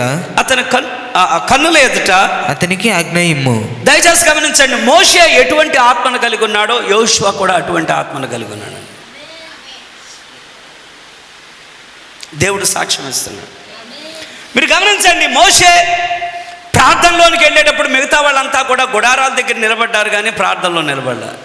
కానీ మోషే ప్రార్థనలోకి వెళ్తుంటే యోషువ ప్రార్థనలోకి వెళ్తాడు. మోషే దేవుడు నాతో మాట్లాడాలని నిలబడితే యోషువ కూడా దేవుడు నాతో మాట్లాడాలంట. అదే కాకుండా మోషే వెళ్ళి, ప్రభువా మరి నా వయసు అయిపోయినది, నేను 120 సంవత్సరాలు కలిగిన వాడిని అయిపోయాను, ఇక ఎక్కుచు దిగుచు నేను ఉండలేను, కాబట్టి నాకున్న పిల్లల్లో నుంచి మరి 2 కుమారులు ఉన్నారు, కాబట్టి పెద్దోడిని ఎన్నుకుంటావా చిన్నోడిని ఎన్నుకుంటావా అని అడగలేదు. బైబిల్ అలా లేదండి.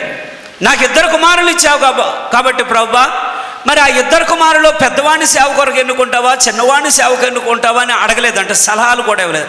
పోనీ ఈ సమాజం అంతట్లో నుంచి కొంతమంది మంచోళ్ళు ఉన్నారు ప్రభువా, వాళ్ళ పేర్లు చెప్పంటావా సాక్ష్యాలు అని అడగలేదు. నువ్వు ఎవరిని ఎంపిక చేస్తే వాళ్ళు. నిజమే కాదా? ఎవరి గురించి సాక్ష్యం ఇవ్వలేదు. వీళ్ళ సేవకు పిలువు ప్రభువా, వాళ్ళ సేవకు పిలువు ప్రభువా అని. ఒకళ్ళని పిలవమంటే పిలుపు వచ్చేది కాదు, అది దేవుడి దగ్గర నుంచి రావాలి. ఎంతమంది ఉన్నారండి? కాబట్టి యోషువాను గురించి కూడా అతను దైవికమైనటువంటి ఆత్మను కలిగిన వాడు. అతని పరిచర్య అంతటిలో కూడా ఇక్కడ మోషేతోనే అతను నిలబడుతున్నాడు. మోషే వెళ్ళేమన్నాడంటే, యోషువ నువ్వు ఖడ్గాని తీసుకొని వెళ్ళి ఆ అమాలేకులతో నువ్వు యుద్ధం చేయి, నేను కర్ర తీసుకొని నేను పైకి వెళ్ళి నేను ప్రార్థన చేశాను. నువ్వేమో ప్రార్థన చేస్తే మేము కత్తులు పట్టుకొని వెళ్ళి మా చేతులు కాళ్ళు తెగ్గొట్టుకోవాలా? అవునా కాదండి? ఎవరికి అలసట ఎక్కువ? నువ్వు వెళ్ళేమో కొండ మీద కూర్చొని నువ్వు ఇలాగని 2 చేతులు ఎత్తి ప్రార్థన చేస్తావు, దానివల్ల వచ్చే బాధ ఏమీ లేదు. మేము ఖడ్గం తీసుకొని అమాలేకుల మీద వెళ్తే వాడిని నరికేస్తే ఏమి, మళ్ళీ మా ఇంటికి మేము తిరిగి వెళ్ళాలా లేదా? ఎవరు గాయపడతారు? అర్థమవుతుందా లేదండి? ఎంతమందికి అర్థమవుతుంది? ఇప్పుడు శ్రమ ఎవరిది? వీళ్ళకి మోషే కనబడటం లేదు, కానీ మోషే మాత్రం వాళ్ళ కోసం ప్రార్థన చేస్తానే ఉన్నాడు 2 చేతులు చాపి.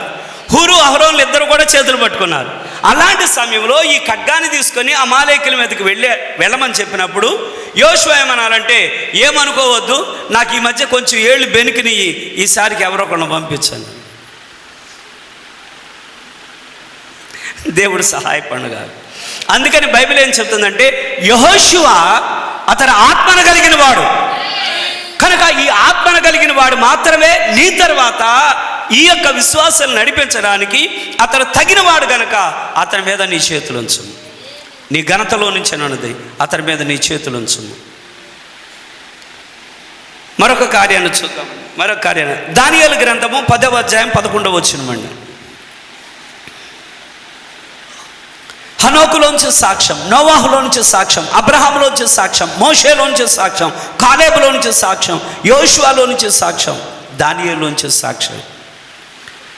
ప్రతి ఒక్కరు కూడా ఆయా కాలంలో నుంచి మంచి సాక్ష్యం కలిగిన వారు ఉన్నారు. నా సహోదరా, నీవు నేను కూడా ఒక మంచి సాక్ష్యాన్ని దేవుడి దగ్గర కలిగి ఉండాలి. ఈ రాత్రి దేవుని యొక్క ఉద్దేశం అది. మన ఉద్దేశం కాదు. వాక్యం ఆయన ఇవ్వకుండా ఎన్నడూ కూడా ఏమీ చేయలేము. దేవుడు సహాయపడు కాక. ఒకవేళ మీరు అలాగా పాస్టర్ గారంటే నేను ఒక వాక్యాన్ని మీకు మీ ముందు ఉంచుతాను. యెషయా గ్రంథము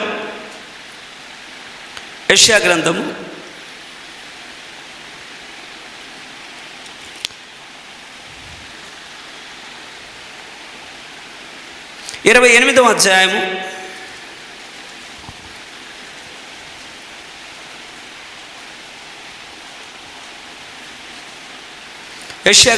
28వ అధ్యాయము 27వ వచనం నుంచి బైబిల్ అందరూ కలిగిన వాళ్ళు చదువుతామండి. బైబిల్ అందరం కలిగిన వాళ్ళని చదువుదాం. 26 నుంచి, వాని దేవుడే తగిన క్రమం వానికి నేర్పి ఉన్నాడు, ఆయన వానికి ఆ పని బోధించుచున్నాడు. సేద్యగాడు నల్ల జీలకర్ర పదును గల యంత్రము చేత నోచడు, బండి చక్రములను జీలకర్ర మీద నడిపింపడు గాని కర్ర చేత నల్ల జీలకర్రను, చువ్వ చేత జీలకర్రను దొల్లగొట్టును కదా. మనుషులు గోధుమలు గాలింపగా దాన్ని నడుచుదురా? సేద్యగాడు ఎప్పుడునూ దాన్ని నూచుచుండడు, ఎల్లప్పుడూ అతడు బండి చక్రమును గుర్రములను దాని మీద నడిపించుచుండడు, దాన్ని నలపడు కదా. జనులు సైన్యములకు అధిపతి యొగు యెహోవా చేత దాన్ని నేర్చుకొందురు. ఆశ్చర్యమైన ఆలోచన శక్తియు అధిక బుద్ధియు అనుగ్రహించువాడు ఆయనే. దేన్ని, గోధుమలను దేనితో దొళ్ళగట్టాలో, నల్ల జీలకర్రను ఎక్కడ ఉంచాలో, ఎక్కడ ఎలా భూమిని చదును చేయాలో, ఎలా భూమికి నీరు కట్టాలో, ఎలా విత్తనం నాటాలో, ఎలా దానికి ఎరువు వేయాలో, ఎలాగా కలుపు మొక్కలు తొలగించాలో, ఎలాగా పంట కోతకు వచ్చినప్పుడు కోయాలో, ఎక్కడ దాయాలో, ఎక్కడ వేరు చేయాలి ఎవరు నేర్పుతున్నారంటే యెహోవాయే నేర్పువాడు. యెహోవా నేర్పకుండా పొలం పనులు చేసేవాడు కూడా పొలం పనులు చేయడం కూడా రాదు. కాబట్టి ఇప్పుడు పరిచర్య చేయాలన్నా నేర్పువాడు ఎవరండి? యెహోవా నేర్పకుండా ఎవరికీ రాదు. కానీ నేర్చుకోవాలనే హృదయం మనకుంటే చాలు, ఎలాగైనా దేవుడు నేర్పించగలరు. ఇక్కడ దయచేసి ఇక్కడ మనం ఈ కార్యాన్ని చూద్దాం. దానియేలు గ్రంథము 10వ అధ్యాయం 11వ వచనం. దేవుని ఎదుట మంచి సాక్ష్యం. అన్నీ కూడా ఓల్డ్ టెస్ట్మెంట్లోంచి తీసుకున్నామండి. కారణం ఏమంటే మనం దానియేలుని ఓల్డ్ టెస్ట్మెంట్లోంచి తీసుకున్నాం. ఇంకా మనం దావీదుని మనం తాకటం లేదు, వెళ్తున్నాం అక్కడికి. దానియేలు, ఇంకొంచెం సమయం ఉంది మనకి. దానియేలు, నీవు బహుప్రియుడవు. దానియేలు, నువ్వు బహుప్రియుడవు గనుక నేను నీ యొద్దకు పంపబడి తిని. నేను నీ యొద్దకు పంపబడి తిని. 19వ వచనమండి. అతడు మరలా నన్ను ముట్టి నన్ను బలపరిచి నీవు బహుప్రియుడవు భయపడకము నీకు శుభమవునుగాక. అంటే ఒకే మాట చాలాసార్లు ఏమనంటారంటే, పాస్ గారు సామాన్యంగా ఎవరి గురించి మంచిగా చెప్పరు కానీ మంచిగా సాక్ష్యం చెప్తున్నారు, మీ మంచి సాక్ష్యం పోగొట్టుకోవద్దు అంటారు. నేను తొందరపడి ఎవరి గురించి అలాగన్నాను. అనడం ఎందుకంటే ఒకరోజు మంచివాళ్ళు అన్నామా రెండో రోజు మంచిపోద్ది. అంటే సహజంగా సాతాను యొక్క శోధన అది. కనుక దయచేసి ఇక్కడ ఏమంటే స్వయంగా దేవుడు తన దూతను పంపితే ఇక్కడ జరుగుతున్నది ఏమంటే అక్కడ బహుప్రియుడువు, నువ్వు దేవునికి చాలా ఇష్టమైన వాడివి, చాలా ఇష్టమైన వాడవు. నేను ఒకసారి ఒక పేపర్లో ఒక వార్త చదివాను. అదేమనంటే ఒక సామాన్యమైనటువంటి స్త్రీ, ఆమెకు ఒక ఉద్యోగం ఒక చోట వచ్చింది. ఆమెకు వచ్చిన ఉద్యోగం ఎలాంటి చోట అంటే అదంతా కూడా ఒక రేవ్ ఒకటి ఉంటుందంట, మధ్యలో నుంచి ఒక ప్రవాహం. దీన్ని ఏమంటారంటే సముద్రం నీళ్ళు కొండల మీద నుంచి కారిపోయేటప్పుడు ఏటోగొటో పాయలు వెళ్తూ ఉంటాయి. ఈ పాయలు వెళ్ళేది ఒక కాలంలాగా వెళ్ళే నీరు ఏటి పాయ అది. ఈమె రోజు స్కూల్కి వెళ్ళాలి, అయితే ఆమెకి ఇచ్చే జీతం తక్కువ.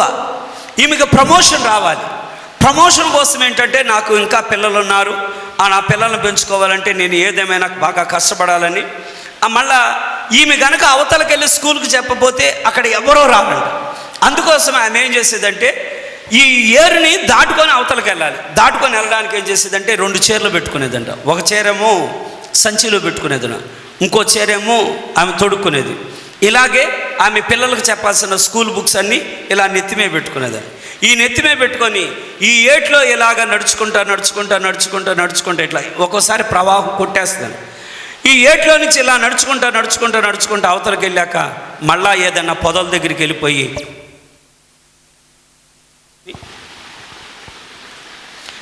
మళ్ళా పొడి చీర తీసుకొని కట్టుకొని మళ్ళీ ఆ బుక్స్ తీసుకొని వెళ్ళి వాళ్ళకి వెళ్ళి పాఠాలు చెప్పి మళ్ళా వస్తా ఆ చీరని ఈలోపు ఆరబెట్టుకొని మళ్ళీ ఇలా పెట్టుకొని మళ్ళీ ఈ ఏట్లో నుంచి వెళ్ళి ఇలాగెళ్ళేది. ఒక్కరోజు సెలవు పెట్టేది కాదండి, ఒక్కరోజు సెలవు పెట్టేది కాదు. ఒకవేళ అదే కార్యాన్ని ఎవరన్నా ఒక వ్యక్తిని బండి మీద తీసుకెళ్ళి దింపుతున్నారు అనుకోండి, దింపిన తర్వాత వాళ్ళు స్కూల్కి వెళ్ళి టీచింగ్ చేస్తున్నారు అనుకోండి. ఇప్పుడు అలాంటి వ్యక్తిని మనం తీసుకొని ఆమె ఒక్కరోజు కూడా సెలవు పెట్టదా అంటే ఇప్పుడు ఈమెను ఎక్కువగా గమనించాలా? ఈ నీళ్లలో ఒక చీర ఇందులో పెట్టుకొని ఒక చీర అట్లాగా బుట్టను నెత్తిమే పెట్టుకొని వెళ్ళి అవతల పిల్లలకు పాఠాలు చెప్పి ఇలాగ వెళ్ళే వాళ్ళని ఘనంగా ఎంచాలా? కానీ ప్రజలకు అన్ని సదుపాయాలున్నా ఆరాధన చేసేవాళ్ళు లేరు. కానీ ఆమె ఒక బ్రతుకు తెరువు కోసం ఆమెకి ఇచ్చే జీతం కూడా చాలా తక్కువ అండి. గవర్నమెంట్ జాబ్లో నుంచి ఆమె ఏమన్నదంటే ఇదే ప్రయాస లేకుండా స్కూళ్ళల్లో వాళ్ళు కేవలం ఇలా కూర్చొని 3-4 పిల్లలు కూర్చొని, పిల్లలు హోంవర్క్ చేశారా, నిన్న నోట్స్ ఉన్నది కదా రాసేసుకోండి, మీరు చదువుకోండి అని అలా కూర్చొని ఉద్యోగాలు చేసేవాడు అన్నారు. కానీ ఆమె అంత కష్టపడతా ఉంటే ఒకవేళ నా ప్రమోషన్ వస్తే నా శాలరీ పెరుగుద్ది కనుక ఒక్కరోజు కూడా నేను సెలవు పడకుండా నేను తిరుగుతున్నాను. ఈ రోజున భక్తి జీవితంలో అలా ఎంతమంది ఉంటున్నాం? దానియేలుని బహుప్రియుడు అంటానికి కారణం ఏమంటే ఎవరు కూడా ఆ స్థలంలో నుంచి చర్చి లేదు, పాస్టర్ లేడు. బబులోను దేశంలో నుంచి చర్చి ఎక్కడుందండి? బబులోను దేశంలో చర్చి లేదు, బబులోను దేశంలో పాస్టర్ లేడు, బబులోను దేశంలో నుంచి తోటి సహవాసం లేరు, బబులోను దేశంలో వాళ్ళ ఇల్లు లేరు, అమ్మానాన్న లేదు, ఎవరూ లేరు. ఆఖరికి ఎలా పట్టుకెళ్ళారంటే నపుంసకులుగా పట్టుకెళ్ళారు. మీలో ఎంతమంది జ్ఞాపకం అన్నదో?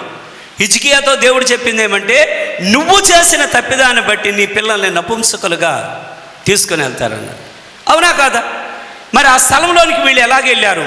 నపుంసకులుగా, రాజు కుటుంబంలో పుట్టిన వాళ్ళని నపుంసకులుగా చేసి వాళ్ళని ఆ స్థలంలో తీసుకెళ్తే అదే స్థలంలో నుంచి దెబ్బైపోయినటువంటి పాడు దెబ్బగా ఉన్న యెరూషలేము తట్టు ఆ చేతులు ఇలా చాపి అలాగా చేతులు ఎత్తి, ప్రభువా నువ్వు మా ప్రార్థన వింటావు ప్రభువా, 70 సంవత్సరాల తర్వాత మాకు విడుదలిస్తావు ప్రభువా, ఈ దేశం నుంచి తిరిగి మా దేశానికి వెళతాం ప్రభువా.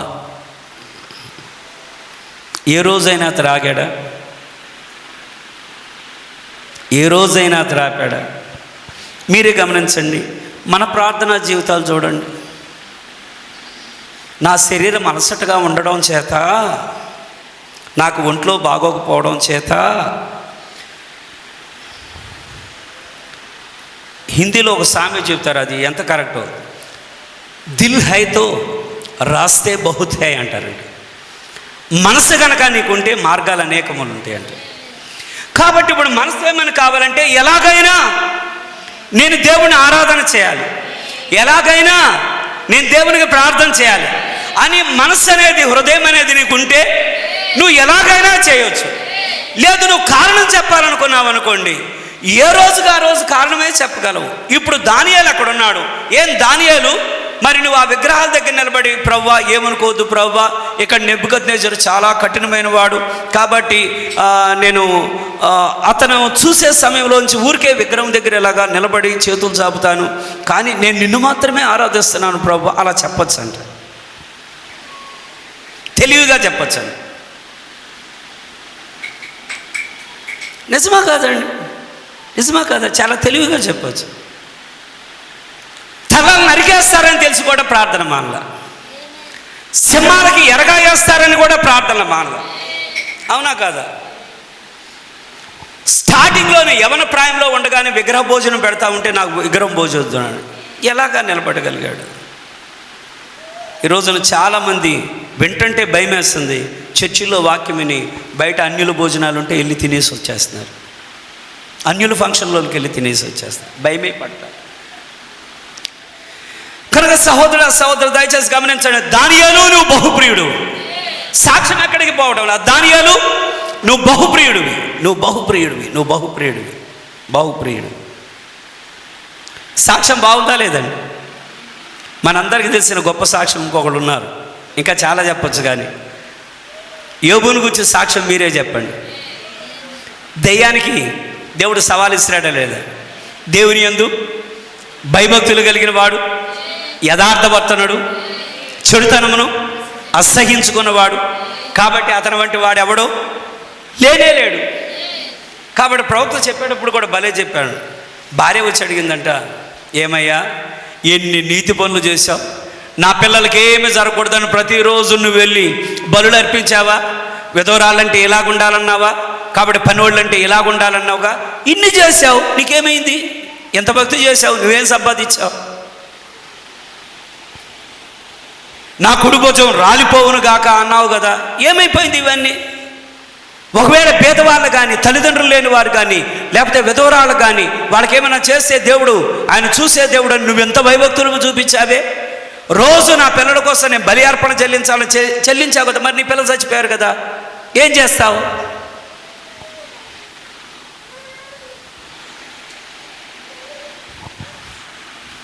ఇప్పుడు ఏమని సాక్ష్యం చెప్పాలి? ఏమని సాక్ష్యం?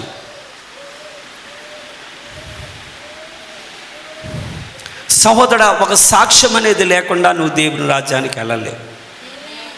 ఒకసారి రూతు గ్రంథము మనం అన్యులము, కోత యజమాని ఆయన. రూతు గ్రంథం 3వ అధ్యాయము 10-11 వచనాలండి. అతడు నా కుమారి, దయచేసి గమనించండి. ఇప్పుడు రూతు వచ్చి బోయాజు కాళ్ళ దగ్గర ఆమె నీ వస్త్రాన్ని కప్పని అడుగుతుంది. అంటే నన్ను విమోచించు, నన్ను వివాహం చేసుకో, నన్ను కాపాడు, లేకపోతే నేను దిక్కులేని దాన్ని అయిపోతాను, నా ఆస్తి పరాయి వాడు వశమైపోద్ది. సాక్ష్యం యోగ్యతను గురించి మాట్లాడుతున్నాడు బోయాజు. చదవండి. అతడు నా కుమారి యెహోవా చేత నీవు దీవెన నొందిన దానవు. ఆమె అన్యురాలు, ఇతడు యూదుడు. కొద్దివారినే గాని గొప్పవారినే గాని యవనస్తులను నీవు వెంబడింపక. దయచేసి గమనించండి, ఆమె భర్త చనిపోయినటువంటి వ్యక్తి. అంటే పాపం చేయడం చాలా తేలిక, పాపం చేయడం చాలా సులువు. అంటే ఎలాగో నాకు పెర్మిట్ లేడు, నేను పాపం చేసిన ఎవరు నన్ను అంటారని అనుకోవచ్చు అండి. ఎందుకంటే ఆమె యవన ప్రాయంలో ఉంది, పిల్లలు కూడా లేరు ఆమెకి. కానీ ఆమెకున్న అవకాశాన్ని ఇప్పుడు ఆమె ఏం చేస్తున్నదంటే చాలా చాలా చాలా చాలా చాలా కాపాడుకుంటుంది.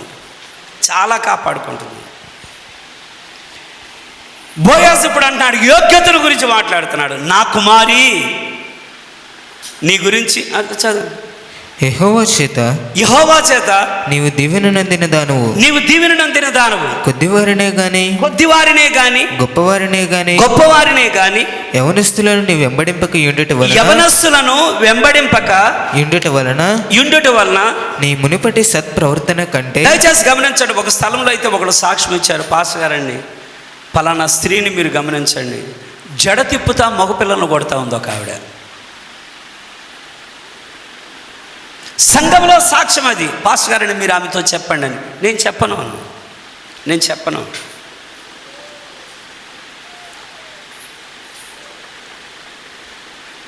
ఆమె చాలా చక్కగా డ్రమ్ ప్లే చేస్తుంది. ఆమె పాటలు పాడుతా డ్రమ్ ప్లే చేస్తూ ఉంటే ఇంకెవరు పాడక్కర్లా ఆమెలాగా. అంత బాగా డ్రమ్ ప్లే చేస్తుంది, అంత బాగా పాటలు పాడుతుంది. జడ ఇలా తిప్పి యవనస్తులను ఇలా కొడతా ఉంటే చూసి ఒకడు చెప్పారు, పాస్టర్ గారండి ఇలాంటి పనులు చేస్తున్నారు, ప్రార్థనలో పెడదాం. దేవుని యొక్క ఆరాధన స్థలంలో ఒక మర్యాద, ఒక పవిత్రత ఉండాలి. కానీ ఇటువంటి చెడ్డ కార్యం జరిగేటప్పుడు మనం ఎలా సహించగలం? కాబట్టి దేవుని దగ్గర పెడదాం, దేవుడే సరిదిద్దుతాడు. కానీ ఇక్కడ ఈమె సాక్ష్యం చూడండి, ఈమె యవనస్తురాలు. కానీ నేను చెప్పిన ఆవిడ యవనస్తురాలు కాదు ఆవిడ. ఇక్కడ మీరు గమనించండి, ఈమె యవనస్తురాలు ఎంత క్యారెక్టర్ కాపాడుకున్నాం. ఈరోజు పెళ్ళిళ్ళు అయ్యే క్యారెక్టర్లు కాపాడుకోలేని వాళ్ళు ఉన్నారు. ఇంకా చెప్పాలంటే దారుణం, చెడ్డ కార్యాలను రేయింబవుడు చూసుకుంటూ ఉండేవాడు ఉన్నారు. బ్లూ ఫిల్మ్లు చూస్తున్నారు సిగ్గు లేకుండా. సిగ్గు అనేది వదిలిపెట్టేశారు. ఎంత భయపడాలి? ప్రభురాత్రి భోజనంలోకి వచ్చేవాడు ఎలాగుండాలి? భయం లేదు. కానీ క్యారెక్టర్ చూడండి. ఏది నీ సాక్ష్యం? కప్పుతున్నాడంట, నేను నీకోసం విమోచకుడుగా నేను ఉంటాను. ఆమేన్. ఎంతమంది ఉన్నారు? నా ఇష్టానుసారుడైన మనుష్యుడు, నా ఇష్టానుసారణ. ఒకసారి దేవుని యొక్క వాక్యంలో నుంచి మొదటి సమూయేలు గ్రంథం 15వ అధ్యాయం 18వ అధ్యాయం 1వ వచనం. దావీదు సౌలుతో మాట్లాడేట చాలించినప్పుడు, దయచేసి ఇక్కడ మీరు గమనించండి, ఒక సందర్భం అయిపోతుందని మనం విన్నాం. దావీదు సౌలుతో మాట్లాడుట చాలించిన తరువాత ఏమని మాట్లాడాడు? దయచేసి గమనించండి. 17వ అధ్యాయం ఆఖరి వచనాలు చూడండి, 2 వచనాలు ముందుకెళ్ళి. సౌలు అతను చూచి చిన్నవాడా నీవెవని కుమారుడు అని అడగగా, దావీదు నేను బెత్లెహేమీయుడైన యెషయి అను నీ దాసుని కుమారుడినని ప్రత్యుత్తరం ఇచ్చాను. దయచేసి గమనించండి, తన ముందే తిరుగుతున్నాడు, ఎవరు కుమారుడో తెలియదు. తన ముందే తిరుగుతున్నాడు, తన ముందే పాటలు పాడుతున్నాడు, తన ముందే వాయిద్యాన్ని ప్లే చేస్తున్నాడు, కానీ ఎవరు కుమారుడో తెలియదు.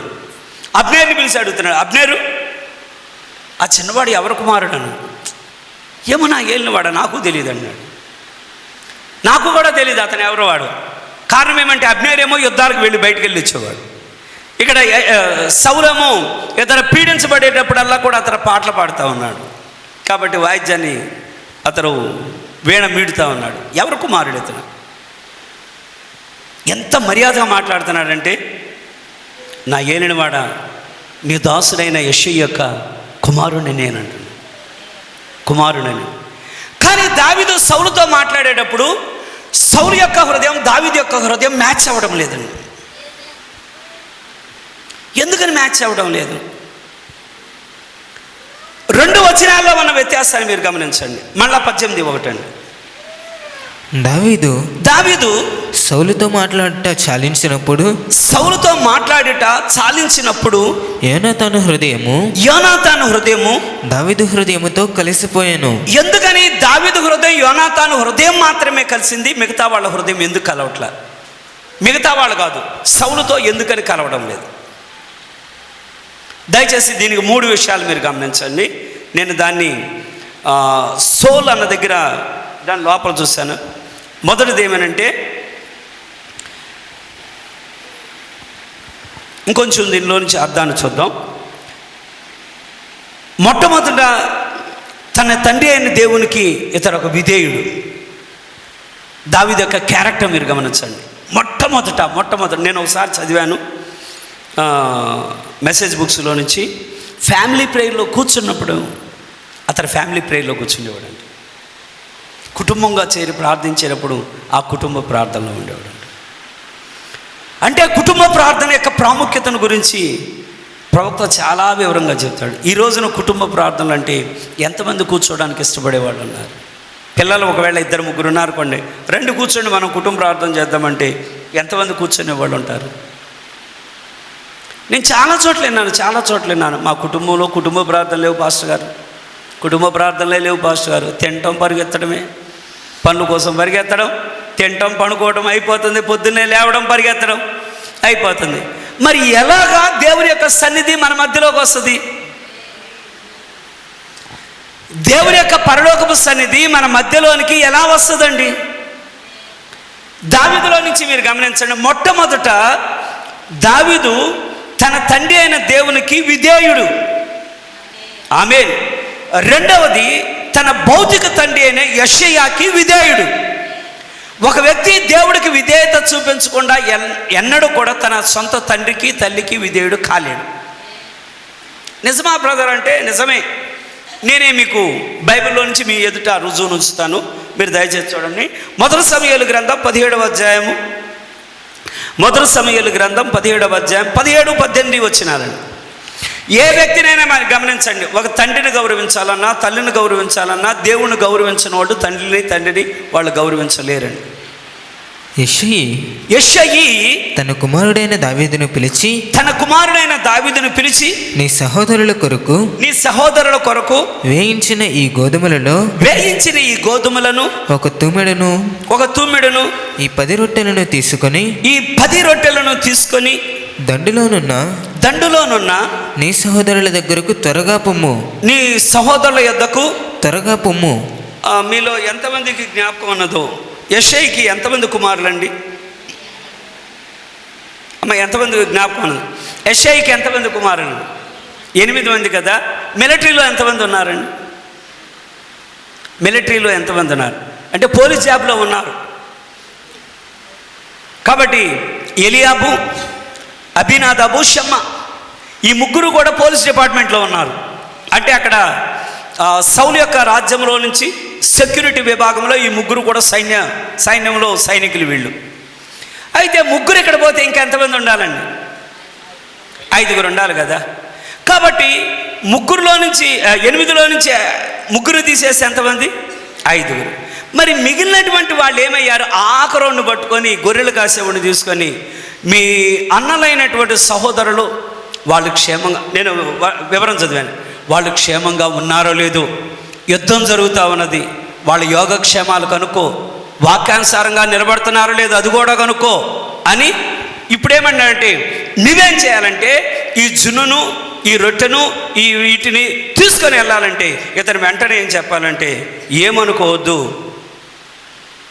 నాకంటే ముందు 3 అన్నలు ఉన్నారు, నాకు గొర్రెలు కాయాల్సిన పని ఉంది, ఏమనుకోవద్దు, వాళ్ళ ముగ్గురులో ఎవరో ఒకరిని పంపించని చెప్పాలి. వాక్యమా కాదా? అవునా కాదు? ఇతడు చిన్నోడా కాదండి. 3 ఆల్రెడీ డిపార్ట్మెంట్లో ఉన్నారు.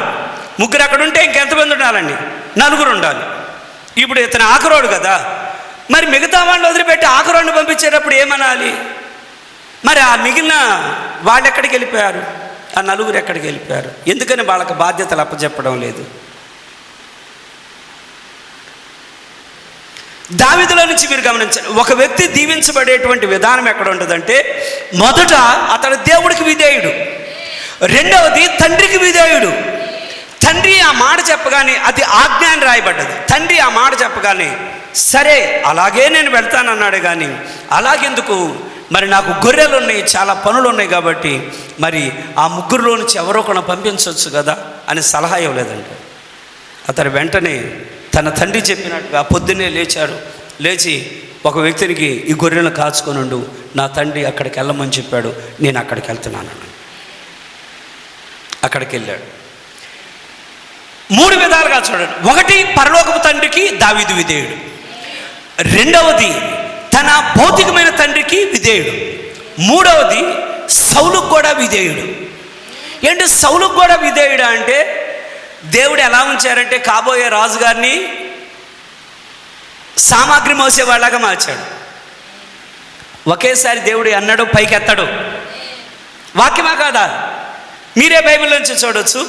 దీన్ని చూద్దాం. దేవుడు మనకు సహాయపడును గాక. మొదటి సమూయేలు 16వ అధ్యాయము 21వ వచనం.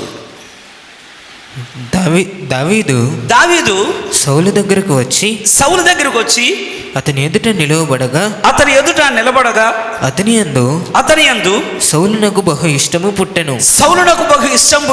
అతడు సౌలు ఆయుధములను మోయవాడాయను. కాబోయే రాజుగారు ఇప్పుడు ఏం చేస్తున్నారు? ఆయుధాలు మోసేవాడుగా మారిపోయాడు. అదే మనం ఏమంటామంటే, ఏయ్ నాకు ఆల్రెడీ రాజుగారి అభిషేకం ఉంది. మనం ఏమంటాం? ఆల్రెడీ నాకు రాజుగారి అభిషేకం ఉంది. రాజుగారి అభిషేకం ఉంటే వెళ్ళి ఆ సౌలు వెనకాల నేను ఆయన బ్యాగులు పట్టుకొని పోయేటువంటి, ఆయన ఆయుధాలు పట్టుకొని పోయేటువంటి, ఆయన విల్లు పట్టుకొని పోయేటువంటి, ఆయన ఖడ్గం పట్టుకొని పోయేటువంటి అని అంటాం. కానీ ఎక్కడ ఉన్నదంటే ప్రవక్త అంటాడు, నిన్ను నువ్వు ఎంత తగ్గించుకుంటావో నీ బ్రతుకులో నువ్వు అంత దీవించబడతావు. దానికి మించిన ఆశీర్వాదం.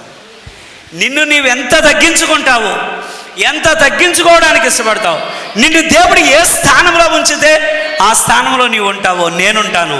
అదే మన ఆశీర్వాదానికి కారణం. ఆమేన్. అందుకనే బైబిల్ ఏం చెప్తున్నదంటే, అతడు హృదయానుసారుడు ఎలా కాగలిగాడు? అతడిలో తప్పిదాలు ఉన్న మాట వాస్తవమే, చెడు కార్యాలు ఉన్న మాట వాస్తవమే. కాబట్టి అతడు దేవునికి విధేయుడవుతున్నాడు, మరో పక్కన తండ్రికి విధేయుడవుతున్నాడు.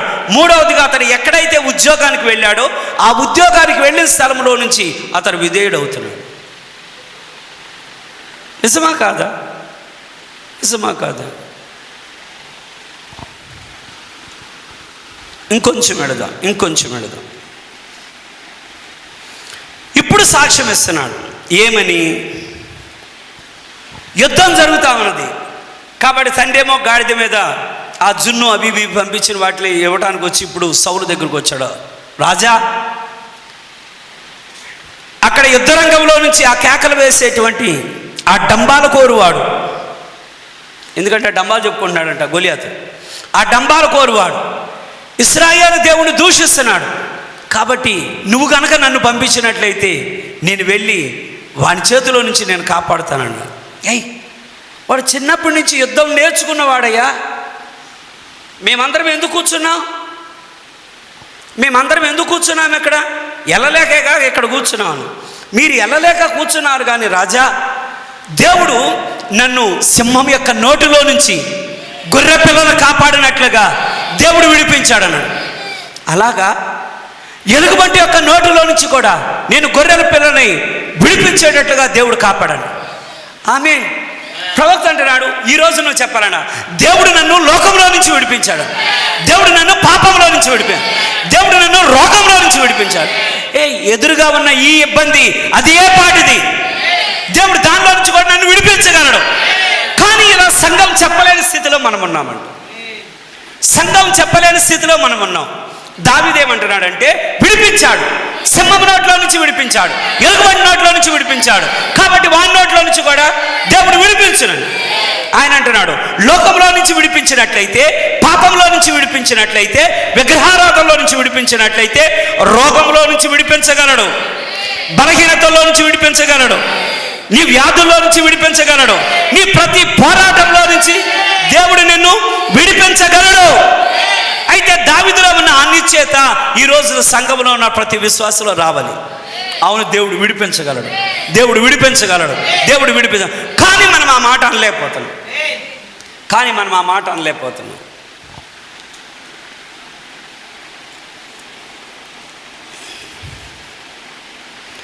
దయచేసి ఇక్కడ గమనించండి. దావీదు యొక్క హృదయం యోనాతాను యొక్క హృదయంతో కలిసింది, కానీ సౌలుతో కలవడం లేదు. ఇంకొంచెం సమయం ఉందండి మనకి. The soul of David, soul అంటే దావీదు యొక్క మనసు, యోనాతాను యొక్క మనసు రెండు కలుస్తున్నాయి, కానీ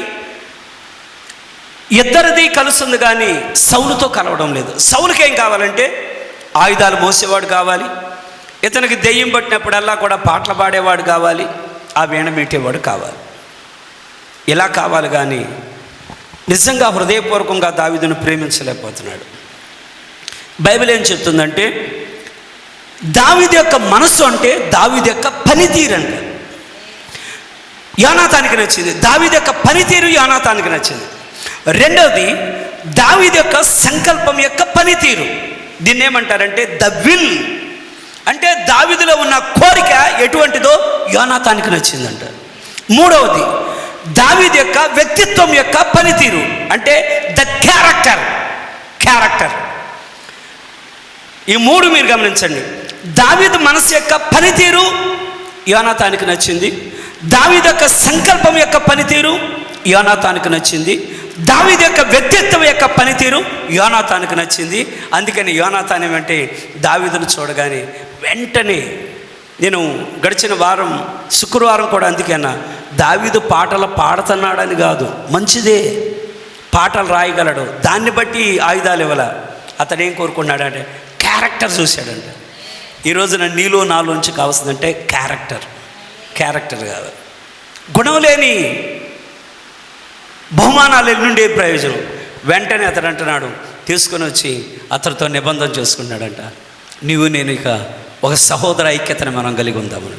వెంటనే దావీదు కూడా అన్నాడంట, నీతో కూడా నేను ఏకమవుతున్నాను. సౌలు ఆ మాట అనలేపాడు. ఎందుకంటే సౌలు యొక్క వ్యక్తిత్వం వేరు, సౌలు యొక్క మైండ్ సెట్ వేరు, సౌలు యొక్క విల్లింగ్ వేరు, అతని యొక్క ఇష్టాలు వేరు, అతనిది అస్సలు కలవదు.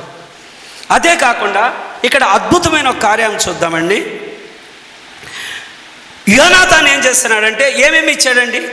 మీకు జ్ఞాపకం ఉన్నదా? బైబిల్లో చదివారు కదా, మీరు చదవండి. ఏమేమి ఇచ్చాడు? ఇక్కడ చాలా ముఖ్యమైన సంగతి ఒకటి ఉందండి, చాలా ముఖ్యమైన సంగతి ఒకటి ఉంది. పిమ్మట సౌలు తన యుద్ధ వస్త్రములను 18 నాన్న, అదేనా చదివేది? మొదటి సమూయేలు 18వ అధ్యాయము 3వ వచనం. మరియు యోనాతాను తన దుప్పటిని ఏమేమి ఇస్తున్నాడు మీరు చూడండి. దుప్పటి కాదండి, దాన్ని తన వస్త్రాన్ని, దుప్పట్లు కప్పుకొని వాళ్ళు ఉండరు కానీ తన రాజవస్త్రాన్ని, తన కత్తిని, తన రోబు, చదవండి.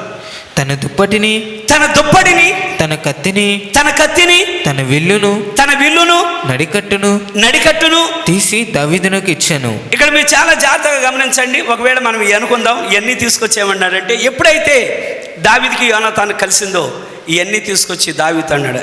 దావీదు ఎలా ఉన్నాడంటే, దావీదు ఒక సామాన్యమైన బట్టలతో ఉన్నాడంట. రాజుగారి కోటలోకి వచ్చాడు కానీ గొర్రెలు కాసేవాడు ఎలాగున్నాడంటే సామాన్యమైన బట్టలతో ఉన్నాడు. అంటే ఒక రాజవస్త్రాలతో కలిగి లేడు. చూడాలంటే ఒక రకంగా యోనాతాను ఇప్పుడు ఒక సంపద కలిగిన రాజు యొక్క కుమారుడు. కాబట్టి రాజు యొక్క క్యారెక్టర్కి, అతనుకున్న హోదాకి దావీదును చూస్తే ఎలాగున్నాడంటే ఒక సామాన్యమైన గొర్రెలు కాసుకునేవాడు ఎలా ఉంటాడు. కానీ అతని కంట్లో ఇవేమి చులకనగా కనపడలేదు. కానీ అతనిలో ఉన్న వీరోచితమును చూశాడు, అతనిలో ధైర్యాన్ని చూశాడు, విశ్వాసం చూశాడు. ఎందుకంటే నీకులాగే ఒకప్పుడు నేను ఒక్కడే నా పనివాడిని తీసుకొని ఫిలిస్తీన్లు జయించొచ్చాను, కాబట్టి నీ ఒక్కడివి కూడా గొలియాతు నువ్వు జయించొచ్చావు. అంటే సేమ్ ఇతనిలో ఉన్నది. ఆయన ఒక్కడి వల్లనైనాను అనేకుల వల్లనైనా దేవుడు విడిపించగలిగిన వాడు. నిజమా కాదా? యోనాతాను వెళ్ళి జయించొచ్చాడా లేదా? ఇప్పుడు అంతకంటే గొప్ప విశ్వాసాన్ని, వీరోచితాన్ని, ధైర్యాన్ని చూశాడు కనుక వెంటనే అంటున్నాడు, నీలాంటి వాడు ధరించాల్సిన వస్త్రాలు అవి కాదు, నీలాంటి వాడి దగ్గర ఉండాల్సిన ఆయుధాలు అవి కాదు, నీలాంటి వాడి దగ్గర ఉండాల్సిన ఇవి అని దావీదుకి ఇచ్చానండి. దావీదు, ప్లీజ్ ఏమనుకోవద్దు, నాకు ఇవి నప్పవు. నేననే మాట మీకు అర్థం ఉందా? ప్లీజ్ ఏమనుకోవద్దు, ఇవి నాకు సెట్ కావు అంటాం లేదా? మీరున్నారా లేదా? ఇప్పటికే మీకు వెళ్ళిపోయి ఉండాలి. ఒకానొక సమయంలోంచి సౌలు ఏమంటున్నాడంటే, సరే నా కుమారుడా, యుద్ధానికి వెళుతున్నావు, నా హెల్మెట్ తీసుకో, నా ఖడ్గాన్ని తీసుకో, నా వస్త్రాన్ని తీసుకో, నా ఆయుధాన్ని తీసుకో, నా నడికట్టును తీసుకో అంటే సౌలు దగ్గర నుంచి తీసుకొని హెల్మెట్ పెట్టుకున్నాడంట, తలకాయ ఇట్లా ఊగుతుందండి. కత్తి తీసుకున్నాడంటే ఇలా పెట్టుకుంటేనేమో ఏలాడుతుంది. ఆయనేమో 7 అడుగులు, ఈయనేమో 5 అడుగులు చిల్లర. ఇలా పెట్టుకుంటే పైనుంచి కిందకి ఇట్లా ఊగుతుందంట. 4 అడుగులు వేసానంట. అయ్యా రాజా, నీ హెల్మెట్టు, నీ వస్త్రము నా వల్ల కాదు కానీ పట్టుకోయ్యాన్నాడు. నా వల్ల కాదు కానీ నువ్వు పట్టుకో, నువ్వు తీసుకో. కాబట్టి వీడితో నేను యుద్ధానికి వెళ్ళలేను, కానీ దేవుడు నాకు ఇచ్చిన ఆ చిన్న ఒడిసెలతో రాయితీ వెళ్తానండి. సేమ్ సౌలు యొక్క వస్త్రాలు దావీదుకు సెట్ అవ్వలేదు, కానీ యోనాతాను తన ఖడ్గాన్ని, కత్తిని ఇవ్వగానే దావీదు తీసుకున్నాడంట. ఎందుకంటే ఇప్పుడు దావీదు ఇట్లా ధరిస్తే కరెక్ట్గా సెట్ అవుతున్నాయి, పెట్టుకుంటే కరెక్ట్గా సెట్ అవుతుంది. ఎందుకంటే ఒకే మనసు కలిగిన వాళ్ళు, ఒకే వ్యక్తిత్వం కలిగిన వాళ్ళు, ఒకే క్యారెక్టర్ కలిగిన వాళ్ళు సెట్ అవుతుందా లేదండి? ఇద్దరు దేవుని ఆత్మ కలిగిన వారిని చూడండి, వాళ్ళు ప్రార్థించేటప్పుడు కానీ ఆరాధించేటప్పుడు కానీ ఎలా ఉంటుందంటే వారి మధ్యలో విభేదమే ఉండదు. వాళ్ళు కలిసి ప్రార్థించిన ఆరాధన చేసిన ఒకవేళ ఒకే మైండ్ సెట్ కలవలేదనుకో, ఒకడు ఒక ప్రార్థన చేస్తారు, ఒకడు ఒక ప్రార్థన చేస్తారు. ఎంతమంది ఉన్నారండి? ఎంతమంది ఉన్నారండి? ఎంతమంది మీకు అర్థమవుతుందండి? ఇప్పుడు సాక్ష్యాన్ని మీరు గమనించండి. దావీదుకి దేవుడి దగ్గర ఒక మంచి సాక్ష్యం ఉంది. ఇక్కడ బైబిల్ ఏం చెప్తుందంటే దావీదుకి యోనాతాను దగ్గర నిబంధన ఉన్నది. అదే కాకుండా సౌలు యొక్క సేవకులు కూడా అతను గుర్తిస్తున్నారట, ఇతను సామాన్యమైనోడు కాదయ్యా, ఈ యవనస్తుడు క్యారెక్టర్ ఏమైనా చాలా మంచి క్యారెక్టర్, ఇతను సామాన్యమైనోడు కాదు, ఇతను చాలా మంచివాళ్ళలాగా ఉన్నాడు. కాబట్టి వాళ్ళందరినీ ఆకర్షించుకుంటున్నాడు దావీదు, ప్రజలందరినీ ఆకర్షించుకుంటున్నాడు. అంటే ఒక యవన ప్రాయంలో ఉన్న యవనస్తులు ఎలా ఆకర్షించుకోవాలి? ఎప్పుడు ఇది వస్తుందంటే ఫోన్లు తీసుకొని గేమ్లు ఆడేటప్పుడు కాదు. ఇలాగన్నానని ఏమనుకోకండి. మొదట దేవుడికి విధేయుడై ఉండాలి. రెండవదిగా ఏమవ్వాలండి? భౌతికమైన తల్లి తండ్రికి విధేయులై ఉండాలి. మూడవదిగా నువ్వు ఎక్కడున్నావో ఏం నేర్చుకుంటున్నావో అక్కడ కూడా నువ్వు విధేయత చూపించాలి. ఆమేన్. దేవుడు కరుణించను గాక. కనుక ఇక్కడ దావీదుకున్న సాక్ష్యం ఏమంటే సౌలు దగ్గర ఒక సాక్ష్యం ఉంది, సౌలు యొక్క సేవకుల దగ్గర సాక్ష్యం ఉంది, సౌలు యొక్క ప్రజల దగ్గర సాక్ష్యం ఉంది. ఇక్కడ చాలా చాలా చాలా జాగ్రత్తగా ఉండాల్సిన కార్యాన్ని మనం చూద్దాం. దావీదులో ఉన్న గుణాలను మీరు చూడండి. ఈ ముగింపులోకి వచ్చే ముందుగా దావీదులో ఉన్న గుణాలను, మొదట అతడు గొర్రెల కాపరి, రెండవదిగా అతడు పాటల రచయిత, మూడవదిగా అతడు గాయకుడు. ఎంతమంది ఉన్నారు? ఎంతమంది ఉన్నారు? మీకు జ్ఞాపకం ఉన్నదో లేదో, ఎలీషాకి ఒకసారి కోపం వచ్చింది. ఆహాబ్ యొక్క కుమారుని చూడగానే ముఖం చూసి, నీ తల్లి ఎవరైతే అబద్ధ బోధకుల్ని ఏర్పాటు చేసుకుంది వెళ్ళి అక్కడికి వెళ్ళి అడిగిరాపో, నా దగ్గరికి ఎందుకు వచ్చావన్నాడు. ముఖాన్ని పట్టుకొని అన్నాడు. అనగానే చాలా కోపం వచ్చిందండి. ప్రవక్త అన్నాడు తనకు తానుగా పాటలు పాడి వీణ మేటలేడంటే, అందుకని ఎవడన్నా వీణ మీటేవాడిని తీసుకురండి అన్నాడు. పేరు కూడా రాయబడలా. కాబట్టి ఆ వీణ మీటితో ఆ పాట పాడేటప్పుడు కొంచెం అక్కడ వాతావరణం అంతా ప్రశాంతంగా మారిందంట. వాతావరణం అంతా ప్రశాంతంగా మారింది. అది దేవుడిచ్చే గిఫ్ట్ అది. కాబట్టి దావీదులో ఉన్న గిఫ్ట్ ఏమిటంటే మొట్టమొదట అతను గొర్రెల కాపరి. ఎందుకని దేవుడు ఈ యనమండుగురులో నుంచి దావీదును మాత్రమే ఎంపిక చేశాడంటే, ఏమన్నారా? ఇప్పుడు దేవుడు కావాల్సింది ఏమంటే గొర్రెల కాపరులు కావాలంట. ఎందుకంటే గొర్రెల మధ్యన ఉన్నవాడికి ఏముంటుందంటే ఓర్పు ఉంటుంది. మోషేకి దేవుడు ఏమి నేర్పారు? గొర్రెల దగ్గరికి తీసుకెళ్ళి ఓర్పు నేర్పించారు. అందుకనే దావీదు కూడా ఈ రోజున మనలో లేనిది ఏమంటే అంతా తొందరపడతానమే. అన్నానని ఏమనుకోవద్దు, అనాలి.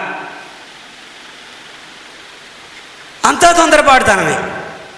కానీ ఇక్కడ దావీదులో ఉన్నది ఏమంటే అతడు మొదట ఒక గొర్రెల కాపరి, రెండవది అతడు పాటల రచయిత, మూడవది అతడు ఒక వాయిద్యకారుడు, నాలుగవది అతడు ఒక గాయకుడు, ఐదవది ఇశ్రాయేలు ప్రజలకు రాజు, ఆరవది అతడు ఒక ప్రవక్త, ఏడవది అతడు యేసుక్రీస్తు యొక్క తండ్రిగా పిలువబడినవాడు.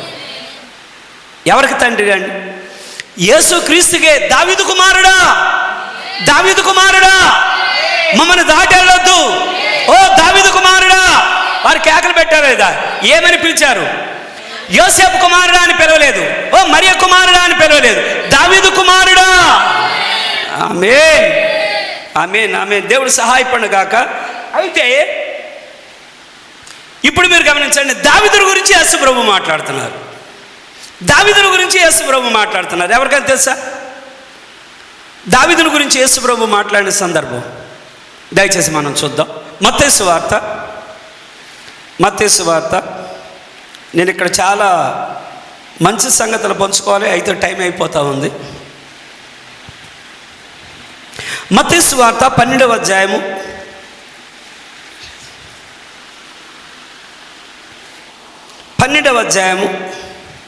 3-4 వచనాలండి. ఆయన వారితో ఆయన వారితో ఇట్లనను ఇట్లనెను, తానును తనతో కూడా నున్నవారును తానును తనతో కూడా ఉన్నవారును ఆకలిగొని ఉండగా ఆకలి కొని ఉండగా దావీదు చేసిన దానిని గురించి మీరు చదవలేదా? దావీదు చేసిన దాని గురించి మీరు చదవలేదా? అతడు దేవుని మందిరములో ప్రవేశించి అతడు దేవుని మందిరంలో ప్రవేశించి యాజకులే తప్ప యాజకులే తప్ప తానైనను తనతో కూడా ఉన్నవారైనను తానైనను తనతో ఉన్నవారైనను తినకూడని సముఖపు రొట్టెలు తినెను. సముఖపు రొట్టెలు తినెను. మరియు యాజకులు విశ్రాంతి దినమున దేవాలయములో విశ్రాంతి దినమును ఉల్లంఘించి నిర్దోషులై ఉన్నారని మీరు ధర్మశాస్త్రం ముందు చదవలేదా? దయచేసి ఇక్కడ గమనించండి, దావీదు తప్పిదాన్ని ఇక్కడ దేవుడు సమర్థిస్తున్నాడు. అంటే దేవుడు తప్పులను కూడా సమర్థిస్తాడా బ్రదర్ అని మీరు అనొచ్చు. ఇది చాలా చాలా ముఖ్యమైన కార్యం. ఎందుకని దావీదు యొక్క తప్పిదాన్ని మనం ఏమన్నామంటే, దావీదు ఏమేమి తప్పిదాలు చేశాడంటే, మొట్టమొదటి చెప్పుకున్నది అతను దేవుని యొక్క దైవజనుడి దగ్గరికి వెళ్ళి మోసపొచ్చినట్టుగా అబద్ధం మాట్లాడాడు. కానీ ఇక్కడ యేసుప్రభు ఏమంటున్నారంటే, అక్కడికి వచ్చినటువంటి బోధకులతో మీరు వాక్యం చదవలేదా? బైబిల్లో ఏమన్నదంటే, ఒకవేళ ధర్మశాస్త్ర ప్రకారం ఎవరైనా దేవుని యొక్క సన్నిధానంలో రొట్టె తినాలంటే అది యాజకుడే తినాలి. అలాంటి రొట్టెలు తీసుకొని దావీదు తిన్నాడు. దావీదు తను తినడమే కాకుండా వచ్చిన వాళ్ళకి పెట్టాడు. మరి అక్కడ తప్పుగా ఎంచబడలేదు కదా అంటున్నాడు ఆయన. ఒకసారి లేవికాండము, అమ్మ వినడానికి ఓపిక ఉందా? ఆపేద్దమ్మా. ఏమో ఆ ఓపిక లేనట్టే కనబడుతున్నారు.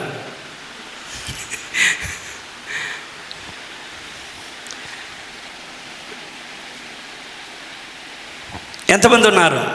లేవికాండము 24వ అధ్యాయం 5 నుంచి కింద వచ్చినాను. నీవు గోధుమల పిండిని తీసుకొని దానితో 12 భక్ష్యములను వండవలెను. ఒక్కొక్క భక్ష్యమున సేరు పిండి ఉండవలెను. చాలండి, మీరు తర్వాత 5 నుంచి 9 వరకు మీరు ఇంటికి వెళ్ళి చదవండి. ఇంకొక వచనం చదువుదాం. నిర్గమాకాండం 29వ అధ్యాయం 33వ వచనం అండి.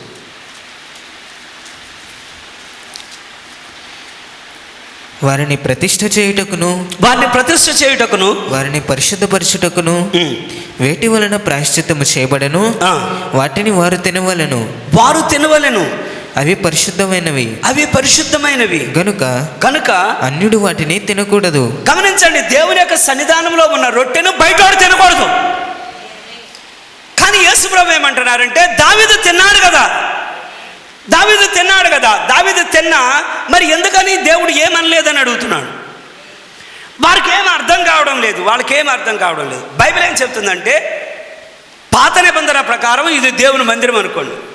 దేవుని మందిరంలో నుంచి అక్కడ మనందరూ తెలుసు, ఆవరణము పరిశుద్ధ స్థలం, అతి పరిశుద్ధ స్థలం. కాబట్టి పరిశుద్ధ స్థలంలోనికి అక్కడ రొట్టెలు ఉంచే దానిలో నుంచి 6 కింద పెట్టి దానిలో నుంచి సాంబ్రాన్ని అవి పెట్టి అది ఉంచి దాన్ని తీసేటప్పుడు ఏం చేయాలంటే యాజకుడు మాత్రమే తినాలి. ఇది యాజకుడు తప్ప వేరొకడు ఎవ్వరూ తినకూడదు. అక్కడున్న అహరోను తినాలి, అభిషేకించబడిన అహరోను తినాలి. అభిషేకించబడిన అహరోను యొక్క పిల్లలే కానీ బయట వాళ్ళు ఎవ్వరూ తినకూడదు.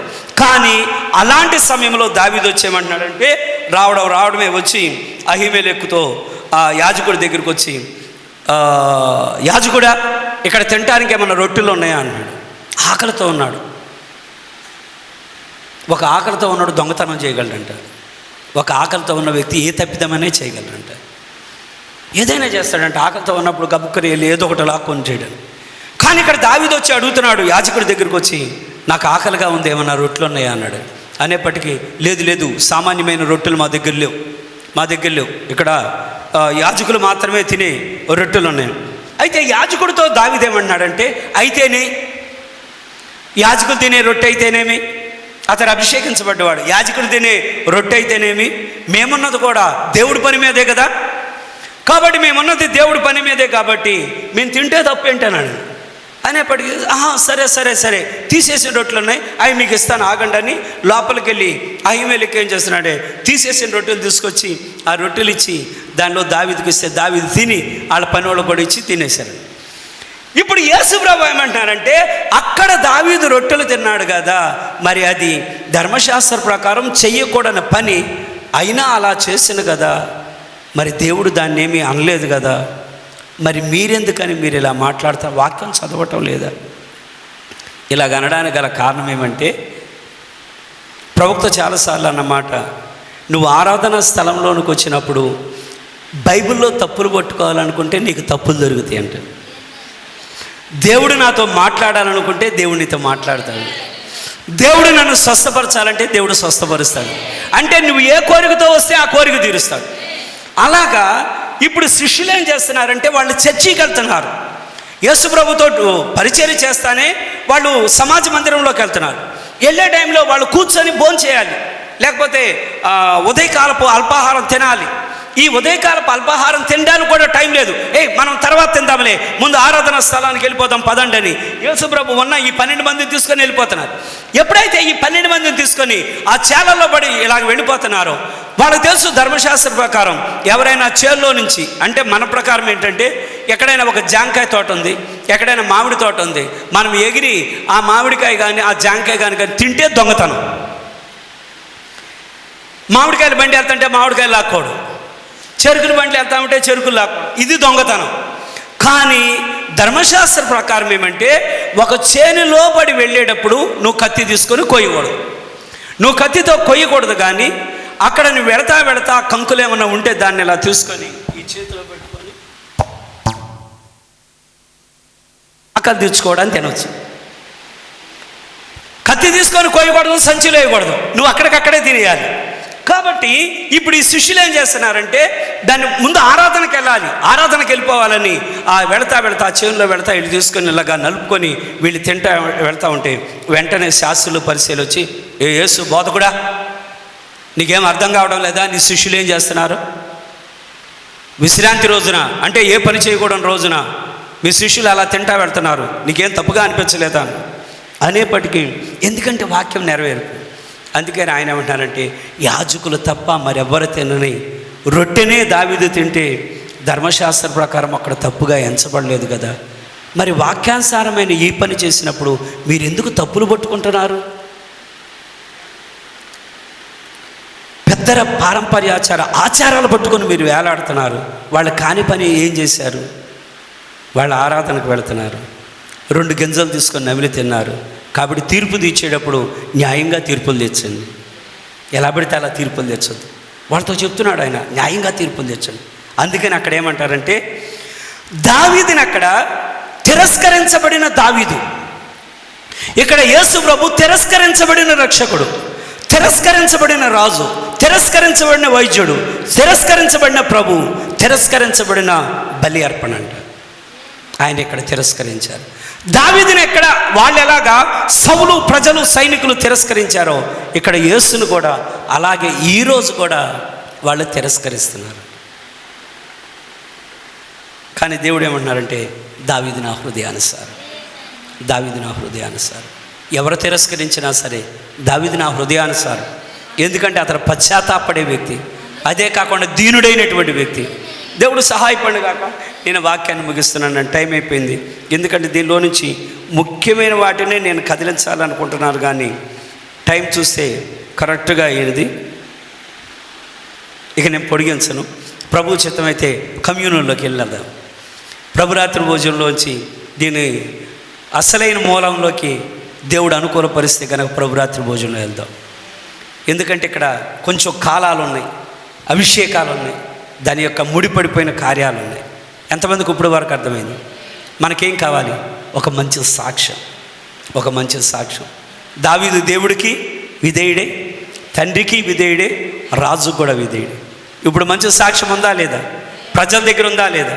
ఇప్పుడు మనకి మంచి సాక్ష్యం, మన హృదయాన్ని దేవుడు చూస్తున్నాడా లేదా?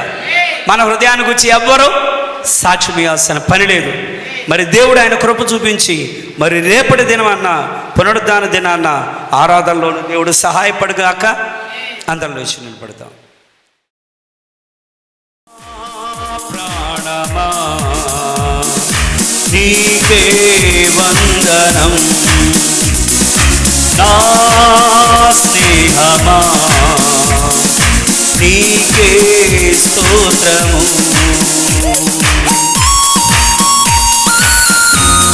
ఓ మమ్మల్ని కూడా రాజులుగా పిలిచిన దేవానికి స్తోత్రాలు.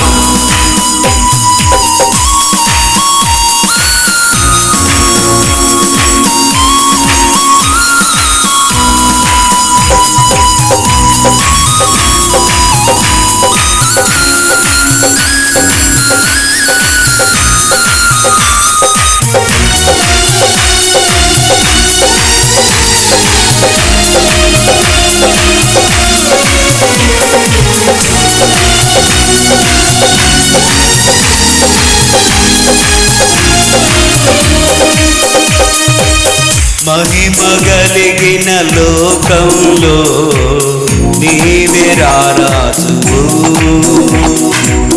నీ మహిమతో నన్ను నింపిన సర్వశక్తుడవు. మహిమ కలిగిన లోకంలో నీవే రారాజువు, నీ మహిమతో నన్ను నింపిన సర్వశక్తుడవు. దేవేల దూతలతో పొగడబడుతున్న ఆరాధ్యుడా, దేవేల దూతలతో పొగడబడుతున్న ఆరాధ్యుడా, మోకరించి ప్రణుతింతును, మోకరించి ప్రణుతింతును. హల్లెలూయా హల్లెలూయా హల్లెలూయా ఆమేన్. హల్లెలూయా హల్లెలూయా హల్లెలూయా హల్లెలూయా హల్లెలూయా హల్లెలూయా యేసయ్యా. నా ప్రాణమా నీకే వందనం, నా స్నేహమా నీకే స్తోత్రము. నిన్ను కీర్తింతును, మనసారా ధ్యానింతును. నిన్ను కీర్తింతును, మనసారా ధ్యానింతును. మహోన్నతుడా నీకే స్తోత్రముల తండ్రి. మహాగణుడైన తండ్రి, సర్వోన్నతుడైన దేవానికి వందనాలయ్యా. మరి ఈ సాయంకాలం ముందు ప్రభు మరలా మీరు మాతో మాట్లాడినందుకు నీకు వందనాలు తండ్రి. మరి మా అందరికీ జీవితమునిచ్చిన అదే దేవుడు ప్రభువా, మరి మా నుండి ఒక సాక్ష్యాలను కోరుచూ ఉండేట్టుగా మరి మాకు ముందుగా జీవించిన వారు ప్రభువా, వారు ఏ విధంగా నీ ముందు ఒక మంచి సాక్ష్యాన్ని వారు కలిగి ఉంటున్నారో తండ్రి, వారు కూడా మా వంటి పోరాటాలు వారు ఎదుర్కొని ఉన్నారయ్యా. వారు మా వంటి జీవితాన్ని వారు జీవించారు, మేము ఎదుర్కొన్న శ్రమలే వారు ఎదుర్కొన్నారు ప్రభు. మరి చెప్పవాలంటే మాకన్నా ఎక్కువ పోరాటాలు వారు ఎదుర్కొని ఉన్నారయ్యా. కానీ అటువంటి పోరాటాల్లో కూడా వారిని ముందు ఒక సాక్ష్యాన్ని కలిగి ఉన్నారంటే వారి జీవితము ఎంత నీకు మరి ప్రియమైనదిగా ఎంచబడి ఉన్నదో ప్రభువా. మరి ఈ రాత్రి కాలం ముందు నిలబడిన మా అందరినీ మీరు జ్ఞాపకం చేసుకోండి. మేము ఆ స్థితిలో లేమన్న విషయం మేము ఎరుగుదుము నాయన. మరి నాయన అయ్యా నువ్వు ఇష్టపడే అంతటి ఆ స్థానంలో మేము ఉండడానికి ప్రభువా, మరి మనుషుల వద్ద సాక్ష్యము కాదు కానీ మరి దేవాది దేవుడు నీవే సాక్ష్యం ఇస్తున్నావంటే ప్రభు, అది తిరుగులేని సాక్ష్యము కనుక ప్రభువా, దయచేసి మాకు అటువంటి సాక్ష్యాలు దయచేయమని అడుగుతూ ఉంటున్నాం. ఇరుగు పొరుగు వారి మధ్యలోనే మా సాక్ష్యాలు ప్రభువా. అయ్యా మరి ఎక్కువ రోజులు నిలబడలేని జీవితాలు మా ఉండినవయ్యా. కానీ దయచేసి మా యొక్క ప్రతి దోషమును క్షమించి ప్రభువా, మరి నీ ముందు ఒక మంచి సాక్ష్యాన్ని దావీదు కలిగి ఉండినట్లుగానే నిజమే దావీదులో కూడా ఎన్నో పొరపాట్లు ఉన్నవి, ఇక్కడ నిలబడిన మాలోనూ ఎన్నో పొరపాట్లు ఉన్నవయ్యా. కానీ అదే దావీదు పొరపాటు జరిగిన తర్వాత అయ్యా రక్షణానంద నా నుండి దూరము చేయకుము అని, నీ పరిశుద్ధాత్మ నా నుండి దూరము తీసివేయకుమని, నీ సన్నిధి నుండి నన్ను త్రోసివేయకుమని ప్రభు ఎంతగా ఏడ్చినైనా మొరపెట్టి తన అయ్యా మరి ఎంతగా తగ్గించుకున్నాడో నీ లేఖనాల్లో చూస్తూ ఉంటున్నాం. మరి దయచేసి అల్పులుగా మమ్మల్ని మీ యొక్క హస్తాలకు అప్పగిస్తున్నాం. మరి మా దోషాలను బట్టి మేమెన్నడూ వెనక్కి జారిపోకుండానట్లుగా దావీదు ఎన్నిసార్లు వెనక్కి జారినా ప్రభువా, తన కన్నులు ఎన్నడూ వెనుతిరగలేదు. కానీ ప్రభు అయ్యా మరలా ప్రతిరోజు నీ దగ్గర తను మరలా తండ్రి మరి అడుగుచు తండ్రి అయ్యా ప్రాధేయపడుచు ప్రభువా, ఎలా ముందుకు సాగి ఉన్నాడో ప్రభువా. మరి ఈ సమయం ముందు ఏ సహోదరుడు ఏ సహోదరి ఎవరు ఈ స్థలంలో ప్రభువా, మరి ఏ పొరపాటును బట్టి ఈ స్థలంలో ఉండినప్పటికీ నాయనా మరి దావీదు పట్ల కరుణ చూపిన అదే దేవుడు ఈ సాయంకాలం ముందు మా పట్ల కూడా కరుణ చూపగలడనే నమ్మకాన్ని మీరు మాకు దయచేయండి అయ్యా. అయ్యా మరి సాక్ష్యాన్ని మేమెన్నడూ చెరుపుకోకుండానట్లుగా అయ్యా, ఒకవేళ మనుషుల ముందు మా సాక్ష్యాలు మారిపోవచ్చునేమో అయ్యా, వారు మా గతాన్ని మర్చిపోలేరు కానీ మేము మరొకరి గతాన్ని మర్చిపోలేము కానీ గతాన్ని మరుపు అనే సముద్రంలో పడవేయగలిగిన శక్తి నీకు మాత్రమే ఉన్నది కనుక మరి మీ ముందు ప్రభు మరలా తిరిగి మేము నిలబడగలిగినట్లుగా, తిరిగి మరలా మా సాక్ష్యం కొరకునైనా పోరాడగలిగినట్లుగా, తిరిగి మా జీవితంలో నిలబడాలనే తండ్రి లోతైన ఆశను మీరు మాకు దయచేయండి. పైన ఆశతో మేము ఆగిపోకుండానట్లుగా ప్రభువా, మరి నిన్ను మెప్పించడం అంటే అది సామాన్యమైన కార్యం కాదు కనుక, కారణం నువ్వు హృదయంత రంగాలు ఎరిగిన దేవుడు గనక, అంతరింద్రియములు ఏంటో ఎరిగిన దేవుడు గనక, లోనున్న ఆలోచన బయటకు తేగలిగిన దేవుడు గనక అయా మరి దయచేసి నీ ముందు మేము సాక్ష్యాన్ని సంపాదించడానికి హనోకి సాక్ష్యం ఉండినట్లుగానే, రూతుకు సాక్ష్యం ఉండినట్లుగానే, దానియేలుకు సాక్ష్యం ఉండినట్లుగానే, మోషేకు సాక్ష్యం ఉన్నట్లుగానే, ఈయన నా ప్రియ కుమారుడు, ఈయనందు నేను ఆనందించున్నానని అయా నీ గురించి చెప్పబడిన సాక్ష్యం ఉండినట్లుగానే అయా మా గురించిన ఒక సాక్ష్యాన్ని మేము పొందుకోగలిగినట్లుగా ఆ లోతైన జీవితాన్ని మీరు మాకు దయచేయండి. లోతైన యథార్థత దయచేయండి. పైన యథార్థత చాలదు కనుకనైనా దయచేసి లోతైన యథార్థత మీరు మాకు దయచేయండి. మరి మనుషుల ముందు మేమేమై ఉండినామో, మనిషి లేనప్పుడు అదే స్థితిలో మేము ఉంటేనే మీ ముందు ఆ సాక్ష్యాన్ని మేము సంపాదించగలము కనుకనైనా ఎల్లప్పుడూ మమ్మల్ని చూసే నేత్రాలు ఉన్నవని ఎన్నడూ మేము మర్చిపోకుండానట్లుగా మరి యెహోవా నేత్రములో సర్వలోకమంతా సంచరించున్నవి గనుక ప్రతి హృదయమును ఆయన చూచునని, ప్రతి శరీరమును ఆయన చూచునని, ప్రతి ఆలోచనను ఆయన చూచానని నీ వాక్యం ఎంతో స్పష్టంగా చెప్పుచున్నది కనుక అయ్యా మేము మాట్లాడేది మా చేతులు వీటన్నిటికన్నా మా హృదయం మీ ముందు సరిగా ఉండడానికి దయ చూపండి. మరి ఎంతమంది ఈ వాక్యం ద్వారా ప్రభు సరిగా మేము జీవించాలని ఆశని పట్టుదల కలిగి ఉంటున్నారో వారిని దయచేసి మీరు దీవించమని మేము అడుగుతూ ఉంటున్నాం. మరి దయచేసి ఈ సాయంకాలం ముందు మాట్లాడే ప్రతి మాట కూడా మా హృదయాలు మీరు ముద్రించండి అయ్యా. మీరు మరి యొక్క ఆరాధన ముగించుకొని మేము వెలుచూ ఉండిగా మరి ఈ స్థలానికి ఎవరెవరు ఏ అక్కర్ల చేత వచ్చి ఉంటున్నారో వారిని నుండి ఏం ఆశిస్తున్నారో మేము ఎరుగుము కానీ అయ్యా మరి దావీదు హృదయాన్ని ఎరిగిన అదే దేవుడు నాయనా ఈ స్థలంలో ప్రతి ఒక్కరు హృదయంలో అక్కరేంటో ఎరిగిన దేవుడు కనుక మీ యొక్క మహిమేశ్వరంలో నుండి ప్రభు మరి నిన్ను మించిన ధనవంతుడు ఎవరిలో లేరు కనుక మేము మనుషుల పాదాల మీద పడేదానికన్నా అయా మరి అయా మానవుల యొక్క పాదాల మీద మేము పడేదానికన్నా సర్వ శరీరులకు దేవుడు నీవై ఉండినావు గనక మీ పాదాల మీద పడి మేము అడుగుతూ ఉండినాం. మాకు ఈ భౌతికమైన జీవితంలో ఏమేమి అవసరమై ఉండినావో ప్రభువా, అడుగుడి మీకు ఇవ్వండి సెలవిచ్చినావు అయా, తట్టుడి మీకు తీయబండి అని సెలవిచ్చిండినావు, వెతుకుడి మీకు దొరుకును అని సెలవిచ్చినావు. మీ పాదాల దగ్గర మేము అడుగుతూ ఉండినాం. ఎంతమంది అనారోగ్యం చేత వచ్చి ఉండినారో ప్రభు, అనారోగ్యంతో వెళ్ళకుండానట్లుగానైనా ఆరోగ్యమును పొందుకున్నట్లు స్వస్థతను వారికి దయచేయండి. ఎంతమంది అక్కరలతో ఈ స్థలానికి వచ్చి ఉండినారు, పరలోకం నుండి మంచి ఈవులను అనుగ్రహించి అదే దేవుడు నాయన వారి అక్కర్లు తీర్చమని మేము అడుగుతూ ఉండినాం. ఎంతమంది హృదయంలో నెమ్మదిని అడుగుతూ ఉండినారో ప్రభు, అది మేము విలువ పెట్టి కొనేది కాదు, డబ్బులకి అది వచ్చేది కాదు, కానీ అయా కావలసిన నెమ్మదిని ప్రశాంతతను మీరే మాకు దయచేయండి తండ్రి. మరి ఈ స్థలంలో ఎంతమంది పరిశుద్ధాత్మను అడుగుతూ ఉండినారో మరి దయచేసి వారికి మీ ఆత్మను అనుగ్రహించమని అడుగుతూ ఉండినాం. మరి ఈ స్థలాన్ని అయ్యా మరి యొక్క ఆరాధన ముగించుకొని మేము వెలుచూ ఉండిగా అయ్యా మరి దయచేసి అడిగితే ప్రభు తప్పగా జరిగించే దేవుడు గనక, మంచి ఉద్దేశంతో అడిగితే నువ్వు తప్పగా జరిగించే దేవుడు గనక అల్పులుగా అడుగుతున్నాం. దయచేసి మా మధ్యలోనికి దావీదు కుమారుడైన నీవే మా మధ్యలోనికి రామని మేము అడుగుతూ ఉండినాం. మరి దయచేసి మీ కృప తోడుగా ఉంచి నడిపించమని మరి సమస్త ఘనత మీకు ఆరోపిస్తూ ఈ మనవులని త్వరలో రానైనా ప్రభువైన యేసుక్రీస్తు నామములో అడిగి వేడుకొనున్నాము తండ్రి, ఆమేన్. ప్రభువైన యేసుక్రీస్తు యొక్క కృప, ఆయన యొక్క కరుణ, ఆయన యొక్క సహవాసము, ఆయన యొక్క మంచి సాక్ష్యమును దేవుడు మనం కలిగి ఉండినట్లుగా దీవించునుగాక. God bless you. దేవుడు మేము దీవించునుగాక, మంచి సాక్ష్యంతో నిలబెట్టునుగాక. God bless you.